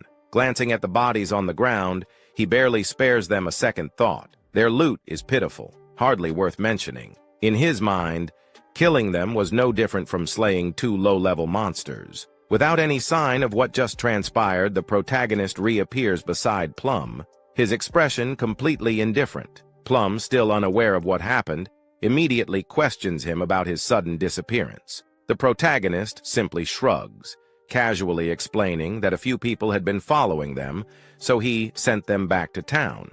At first, Plum seems satisfied with the answer, but then her curiosity takes over, and she bombards him with questions. She confesses that she initially thought he had left to relieve himself, but then she begins rambling, joking about how convenient his invisibility skill must be. With it, she speculates, he could pee, or even poop, whenever he wanted without any fear of being seen. The protagonist cuts her off mid-sentence, clearly unamused by the bizarre turn in conversation. Without wasting any more time, he tells her to focus and hurry up. They need to reach the gold-tier boss monster. The scene shifts to the starter town, where the protagonist's younger sister arrives in the game after completing her profession selection. Judging by the staff in her hand, it's clear she has chosen the mage profession. As she takes in her surroundings, she can't help but marvel at how incredibly realistic the game feels. Nearby, players casually remark that another newcomer has entered the world. Examining her magic staff, she proudly reveals that she has obtained a hidden profession known as sacrifice. She assumes that since it's a hidden class, it must be incredibly powerful, even powerful enough to help Song Fei. Speaking of him, she wonders if he has made it into the game yet, and whether he knows the secrets about the starting points that Jiang Wei had mentioned. Her thoughts shift, and an annoyed expression crosses her face as she grumbles about where her brother has disappeared to. With frustration, she mutters that he always acts like he cares about her, yet when it truly matters, he's nowhere to be found. Shrugging it off, she reassures herself that with her hidden profession and Jiang Wei's promise to help her level up, she doesn't need to rely on her brother anyway. If anything, he can just fend for himself. Just then, her eyes land on the leaderboard in the starter town, revealing that the protagonist has already reached level 6. She immediately questions why Jiang Wei was boasting about his own strength in the real world when he's only at level 3. Clearly, the true expert here is Shadow, the mysterious player sitting at the top of the rankings.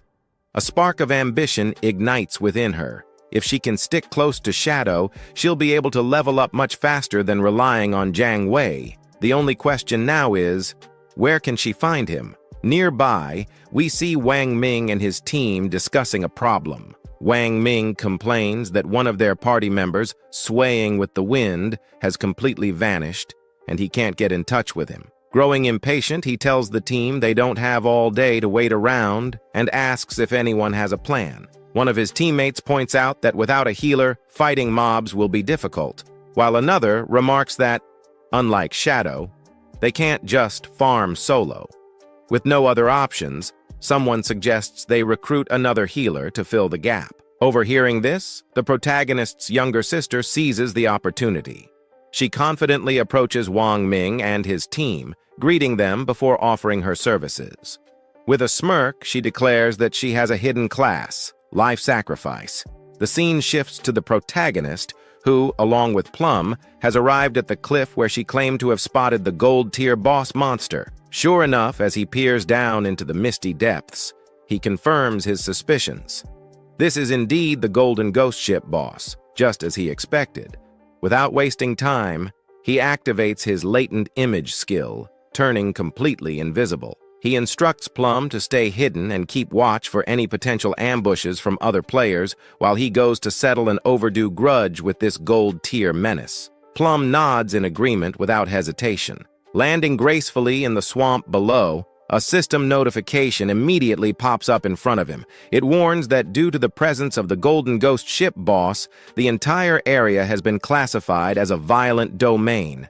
The key detail, the rate of lifespan depletion in this domain is 100 times faster than normal. Processing this, the protagonist quickly does the math. At this accelerated rate, staying here for just 15 minutes would be equivalent to losing an entire day's worth of lifespan. But he brushes off the concern. Temporary violent domains like this won't have a major effect on him. The system then formally identifies the boss as the Golden Ghost Ship, a level 5 monster, with a countdown of 45 minutes and 25 seconds before it vanishes. Without hesitation, the protagonist prepares to strike. He knows that special bosses like this always have a time limit, but 45 minutes? That's more than enough time. He immediately unleashes his instant shadow slash skill, and the results are devastating. The attack lands cleanly, chunking the boss's health for 549 damage 3 times over. To ensure the pain keeps coming, he follows up with a well-aimed poison dart, hitting the eerie green glow bells on the ghost ship's bow. Thanks to the stealth attack bonus, the hit lands as a critical strike, dealing 621 damage in an instant. While airborne, the protagonist coolly analyzes the battle. Taking down the Golden Ghost Ship isn't just about brute force. Its weak point is not its skeletal body or even its ghostly ship form. The real vulnerability lies in the ghost firebell hanging at the tip of the vessel. As the poison dart takes effect, the system registers an additional 207 damage per second for the next 5 seconds. But the boss isn't about to take this punishment quietly. The Golden Ghost Ship roars to life, preparing a counterattack. The protagonist isn't surprised. He knows that whenever this monster's weakness is struck, it retaliates by controlling the surrounding water and unleashing a massive AoE attack. And right on cue, towering water pillars erupt in all directions, crashing down like devastating tidal waves. He notes that these water pillars aren't just for show. Their damage output is absurdly high. Even early-stage warriors clad in silver-tier armor would struggle to survive a single hit. Fortunately, his Shadow class profession grants him exceptionally high agility right from the start. Without it, dodging this attack would have been nearly impossible. With the battlefield now in chaos, the real fight begins. The Golden Ghost Ship monster begins to concentrate, and almost immediately, grotesque, decayed hands start clawing their way out of the murky swamp as skeletal figures rise. The protagonist calmly observes, explaining that once the boss finishes its massive AoE attack, it follows up by summoning 12 decaying water ghosts. These creatures, each possessing the strength of a silver-tier monster, now stand menacingly before him. He notes that this is the moment where most adventuring parties would begin to panic. The Golden Ghost Ship doesn't just stop at summoning a dozen of these abominations. It continues to conjure more every 3 minutes. If left unchecked, their numbers will spiral out of control, leading to a full party wipe. The key to survival? Taking them down before they overwhelm the battlefield. Fortunately, our protagonist has been invisible from the very start. The summoned ghosts, unable to detect him, stand no chance. He positions himself at the perfect angle and, in an instant, unleashes his instant shadow slash skill. A blur of deadly precision follows, and in the blink of an eye, every decaying water ghost is obliterated effortlessly. Watching from a distance, Plum is completely stunned. She had heard about top-ranked players before, but witnessing one in action, this was on another level. As if to further cement his dominance, the protagonist launches another poison dart directly at the Golden Ghost Ship's weak point, landing yet another critical hit for 621 damage, with the added effect of 207 DPS from the poison. Plum can't help but admire what she's seeing. So this is how the #1 ranked player fights. His speed, his precision, his ability to appear and disappear like a phantom, it was simply unreal. In just moments, the gold-tier boss had already lost half of its health, and the monster hadn't even managed to land a proper counterattack. Then, out of nowhere, the protagonist casually calls out to Plum, referring to her as Little Black. Confused, she wonders what he's talking about, especially since he follows it up by saying he's about to die soon. She blinks. Die? Plum doesn't understand. He's completely dominating the fight, and from what she can see, he still has the upper hand. Why would he say something like that? Curious and slightly concerned, she asks for clarification, but the protagonist reassures her that there's nothing for her to do. She just needs to wait for him to revive. Still puzzled, she finally addresses something else that's been bothering her. Little Black? Where did that come from? She corrects him, stating that her username is Black Plum, or Big Plum, not Little Black. With a huff, she adds that Little Black sounds more like a dog's name than a player's. Annoyed, Plum argues back, but it's no use. Our protagonist just keeps calling her Little Black. Meanwhile, the scene shifts back to the same idiots who had the audacity to attack our protagonist earlier, only to get completely wiped out. Having just revived, their leader looks absolutely pissed.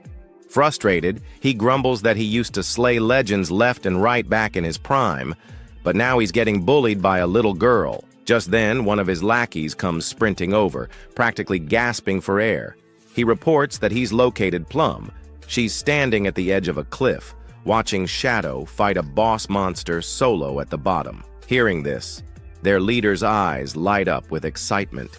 He immediately barks out orders, declaring that this time he's gathered all his brothers, or minions to be exact, and they will definitely take Shadow down. Back at the fight, meanwhile, the battle against the Golden Ghost ship rages on. Our protagonist continues his breakdown of the fight mechanics, revealing the fourth and most dangerous rule when facing this monster. Once its health drops to half, it will unleash a massive AoE Soul Surge attack. And right on cue, the Golden Ghost ship does exactly that. Our protagonist immediately recognizes the problem. This attack not only has a ridiculous range, but it also paralyzes him for 5 seconds. With his current stats, there's no dodging this one. The Soul Surge expands outward in a massive shockwave, sending a ripple of eerie energy across the battlefield. Even Plum, watching from above, is stunned by the sheer scale of the attack. Then, it hits. A direct impact. 59 damage dealt. The system notification pops up, confirming what just happened. Player Shadow has died. Another system prompt follows immediately. Shen's system. Player Shadow has died. Lost 326 years of untradeable lifespan. Lost 1,087 days of tradable lifespan. Meanwhile, at the top of the cliff, the idiots arrive just in time to witness our protagonist's death. They erupt into laughter. So this guy was supposed to be an expert? One of them scoffs. A couple of people called him a top player, and now he thinks he can solo a gold-tier boss? What an idiot. But then something else catches their attention. Their eyes widen as they spot the loot drop from Shadow's death. Judging by its sheer size, they estimate that it must contain at least 300 days worth of lifespan. Excitement surges through them, and then they get greedy. With the Golden Ghost ship already at half health, they assume they can swoop in, finish it off, and score massive lifespan gains from the boss loot drops as well. One of them even declares, "Today we, the underdogs, are devouring half of Shadow's top-ranked lifespan." Filled with confidence, they charge forward. But once they took another step, they appeared in the sky. The leader was confused, not knowing what was happening. He and his men were teleported back to Shell Town. They felt frustrated, not understanding why this boss was so powerful or how the player's Shadow had attacked it until leaving it at half health. Some were furious, since just after entering the swamp, the boss had instantly killed them with the water pillar, not to mention that the swamp was full of small mobs. For them, there was no way to fight this. The leader gritted his teeth and refused to believe it. They had suffered great losses. So he gave the order for his men to follow him as he wanted to try again. At the same time, someone jumped. It was Qin Fang, who had already returned to the swamp. He felt somewhat confused upon seeing so much lifespan dropped on the ground. Using the chat, he informed Little Black that he was already back and also asked why there were so many lifespan light orbs. Little Black was somewhat surprised to see how quickly he had returned, explaining that the lifespan belonged to a group of people who had charged noisily against the boss, only to be wiped out by the water pillar. Qin Fang couldn't help but smile upon seeing that they had overestimated their own strength. But then he remembered that in his past life, he had also suffered a lot because of the ghost ship. The boss was still roaming around the area. Qin Fang began to observe it, knowing that the golden ghost ship was only going to use the immobilization skill once, so the rest of its health was very easy to handle. When it received damage while below half health, there was a fixed probability that it would disappear and reappear far away, making it very difficult for normal players to kill it. Without wasting another second, Qin Fang launched a poison dart, which hit the ship's bell directly. The boss became enraged and began to summon another attack. Seeing this, Qin Fang used Shadow Sneak and became invisible.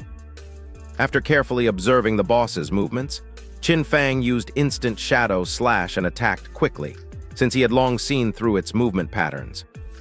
The leader and his men arrived at the cliff again. One of them informed his boss that Qin Fang was fighting against the boss again. Upon hearing this, he decided to find an opportunity to take down both. Seeing that the group of idiots had returned to cause trouble again, Little Black got angry. Shadow was about to kill the boss, so she decided not to let these bastards get away with it. She gripped the magic staff tightly and concentrated, making thunder appear. A thunderbolt emerged from the magic staff, falling on the men, charring their bodies and leaving the others in shock. The leader, somewhat furious, asked who was attacking him. One of his men began to point at Little Black with his finger, informing him that it had been her. He picked up his axe from the ground and gave the order to his men to kill her. Seeing this, Little Black's eyes filled with fear. She started running, asking for help. The leader and his men began chasing her, swearing to kill her. Not far from the area, a man who was hiding behind a tree began to observe them. She was not alone. There was another man behind him. Upon noticing that Little Black and the others were approaching, they hid again behind the tree. Back at the swamp, Qin Fang distanced himself from the boss, his gaze fixed on it, realizing that it was almost dead. But it was as he had expected. Despite being only a level 5 boss, the golden ghost ship was difficult to kill alone. He knew that his damage was very low. The battle had taken too long, attracting many people to spectate. Noticing that there were people on the cliff, he realized they were those who had just died. Additionally, he noticed that there was also a group beside the swamp, waiting for him to kill the boss before killing him and seizing his loot.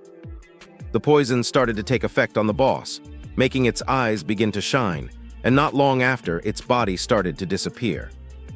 The system announced the death of the golden ghost ship of gold grade, granting Qin Fang as a reward 480 experience points. He ascended to level 8, obtaining 7 evolution points and 216 days of tradable lifespan. Our boy activated Shadow Sneak.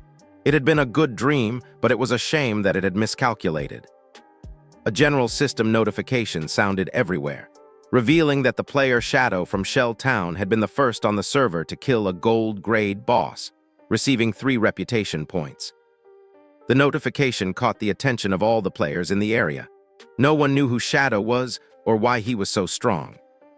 Others were furious, since the first person to kill the gold-grade boss had to be from Han City.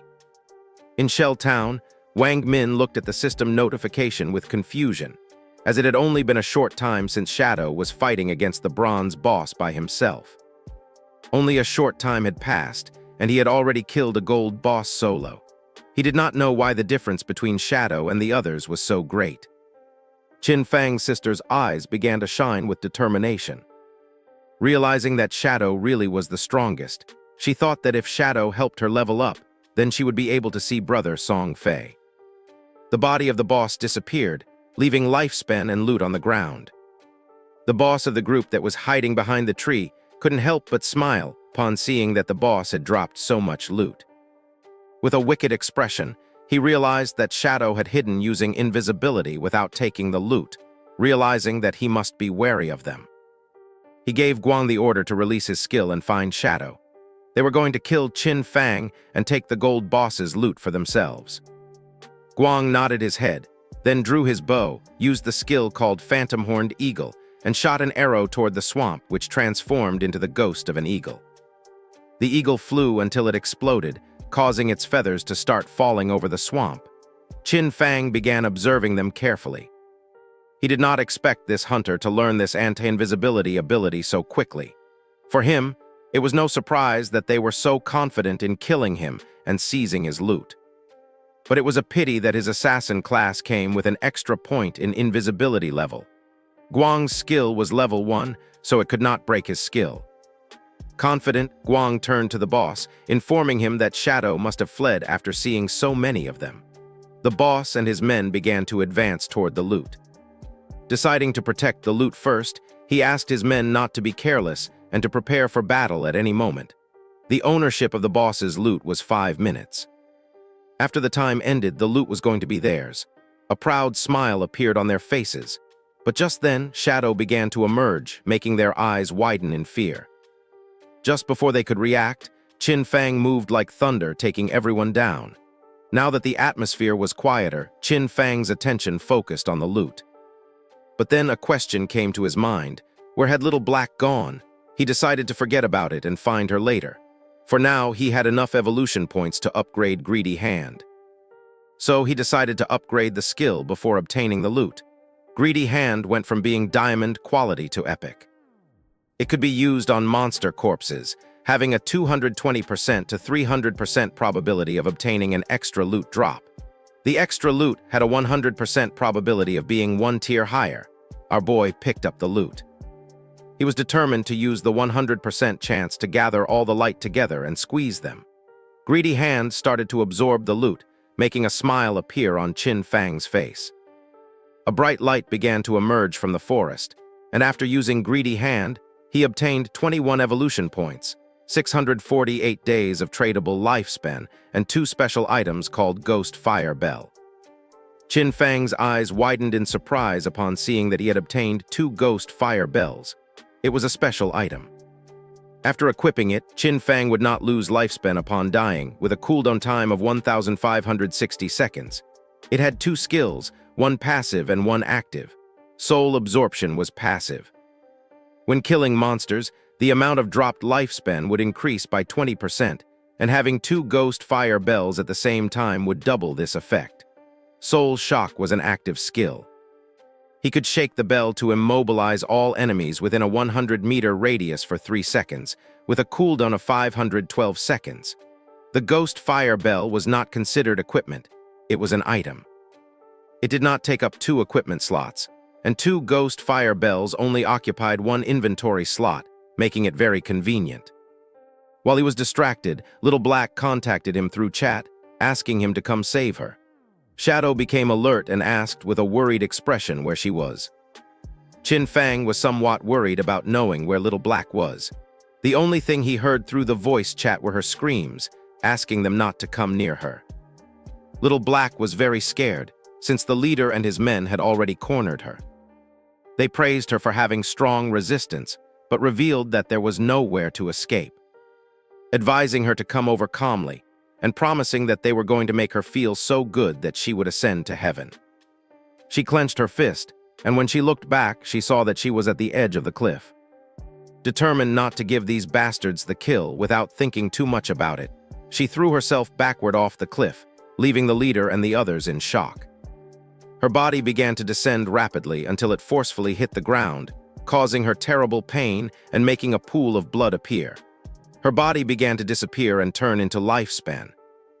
The leader peeked over the cliff and felt somewhat confused upon seeing that she had really jumped, thinking that she was quite resolute.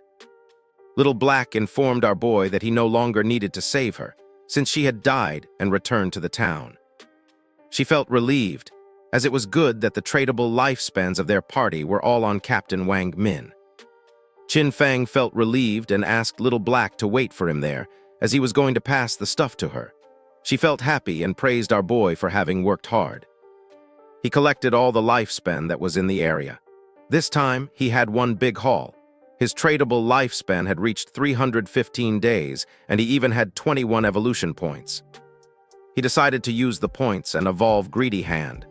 A system window appeared, informing that the skill Greedy Hand had already reached Epic. It required 10 times the evolution points to keep evolving. The system asked if he wanted to spend 210 evolution points to evolve this skill. Qin Fang was not surprised. For him, this was to be expected. It was not so simple. The higher the level of the skill, the more evolution points it consumed to evolve. He decided to forget about it and first raise his attack skills, since the higher his damage, the stronger the boss he could face would be, and in this way, he would be able to receive better loot. He concentrated, and instant shadow slash went directly from platinum to diamond. The attack range of the skill increased from 21 meters to 27. The duration of invisibility increased from 7 seconds to 9. Now he could perform 7 slashes on all enemies along the way instead of 5 slashes, with a total duration of 10 seconds. The length of the slash increased from 3.1 meters to 4.1 meters, and now each slash would cause 300 additional damage instead of 200. He used 10 evolution points, and now only had 3 points left. The initial skill backstab enhancement went from normal to gold, skipping bronze and silver. When using backstab, damage would increase by 30% instead of 15%. Qin Fang was happy, since after evolving instant shadow slash twice, its damage had doubled. Even if he was not in stealth mode and without breaking stealth, he could inflict 3,000 points of damage. And if stealth was broken and backstab was performed, the total damage of 7 slashes could reach between 6,000 and 7,000. Using the system window, our boy started analyzing his skills. He remembered that the gold tier boss dropped from 2 to 4 silver equipment, with a small chance of dropping gold equipment. Now, due to the effects of Greedy Hand, he had received 11 gold equipment and skill books, 2 platinum equipment, and 1 platinum skill book. This loot was not bad at all, since 3 of them could be used by assassin types. Among the equipment was the Ghost Chip Dual Blades of Platinum, an assassin-class weapon with a damage of 136 points, agility of 22 points, attack speed of 24%, and armor penetration of 17 points. The requirement to use this weapon was to be level 5. The unique effect of this weapon was that each normal attack would inflict damage twice. Qin Fang equipped the 2 daggers. The effect was not very useful, since basically he always used his skills to deal damage. But the base attack of this weapon was quite high, and it also had 22 agility points. The attack speed was also going to increase the skill casting speed, reducing the recovery time, so it was not totally useless. And as for the armor-piercing properties, the benefits were also quite high. Then our boy equipped the Ghost Fire Leather Armor of Gold Tier with a physical defense of 25 points, fire element resistance of 50 points, damage block of 14 points, granting 419 health points. And the requirement to use this equipment was to be level 5. He was amazed, since leveling up had not increased his constitution. His current health was 350 points, and this equipment had actually added 419 health points directly. When he put this on, most players now wouldn't even be able to break his defense. Using the system, he decided to make his defensive equipment invisible and use the starting appearance of the assassin class. This way, others wouldn't be able to see his equipment with their eyes and would have to enter the game interface to check. This wasn't over yet, since there was still one last piece left. Upon checking the inventory, he saw that it was a skill book. It was called Ghost Shadow Blur of Gold Tier, an assassin class skill. It had a passive. It granted a 15% dodge rate, and dodge activation granted immunity to all damage. Qin Fang was happy to have finally obtained an assassin survival skill. But then he remembered that this skill was very weak, because it was very difficult to increase the dodge rate in this game. And if one spent effort to raise the dodge rate, the other attributes would be low. And if the dodge was not activated, it would be very dangerous. Our boy's body began to shine since he was different from the rest. He could evolve skills infinitely. While increasing the dodge rate, he would not sacrifice other attributes, so there were only benefits for him. Qin Fang started to move away from the area and decided it was time to return. The remaining loot consisted of warrior, priest, and archer items. He could sell them to Wang Min with a 10% discount. And although they couldn't afford them now, he was sure that with Wang Min's personality, he would sell them on credit. This great upgrade was all thanks to Little Black. Without this koi, he wouldn't have been able to find a level 5 ghost ship to attack. So he decided to thank her. Qin Fang passed by a tree, and just at that moment, the leader, who was furious, and his men appeared. Qin Fang noticed them, and they did too, and their faces turned pale. With eyes full of fear, they started running upon seeing Shadow. As expected, Qin Fang was not going to let them escape. So he used Shadow's stealth, and while the skill was activating, he let out a sigh. Just before they could take another step, Qin Fang moved like thunder and finished off all the subordinates. Upon seeing this, the leader panicked and ran with all his strength. But Qin Fang was not going to allow this. Our boy appeared in front of him and deactivated the invisibility skill. The leader's face touched Qin Fang, his eyes filled with tears and fear. He admitted he was wrong and promised not to do it again, begging our boy to please let him go, since he had less than 1 year of lifespan left. With a cold gaze, Qin Fang asked if he had first thought about his own fate when attacking others. Without remorse, Qin Fang attacked with a poison dart. And while the leader was writhing in pain, he turned his back and left. Since he had killed too many players, he received a layer of status called Killer. Currently in the first layer of the Killer status, he was going to lose 75% of his current lifespan upon death. Qin Fang was calm, since he had the Ghost Fire Bell. If he was careless and died once, he would not lose any lifespan. Qin Fang returned to Shell Town, and everyone's gaze fixed on him. People started talking among themselves since he had killed a gold-tier boss. Everyone was in shock. Seeing that he was not wearing any equipment, some thought that he must have exploited bugs to defeat the boss. While our boy was walking through the area, a man approached and asked him to please wait. Qin Fang turned, curious, showing a skill book with a smile.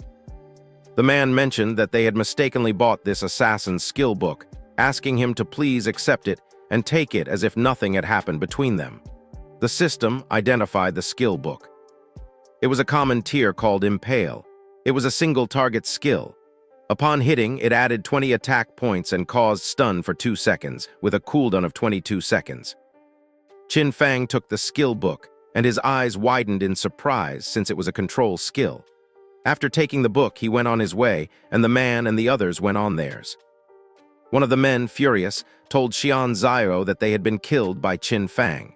For him, it was too cowardly to have to give a skill book to him. The other man nodded, since no one treated them like that.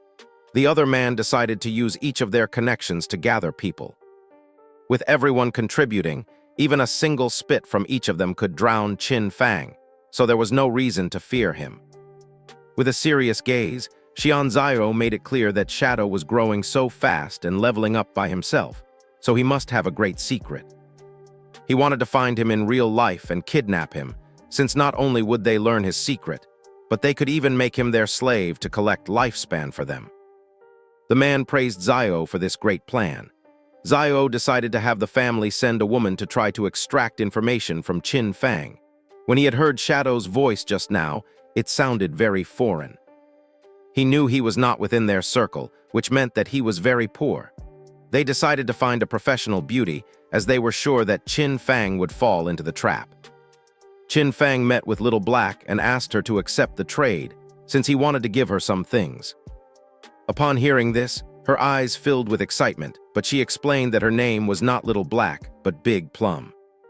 Qin Fang gave her a powerful skill and a necklace, and upon using them, fire began to emerge from her magic staff.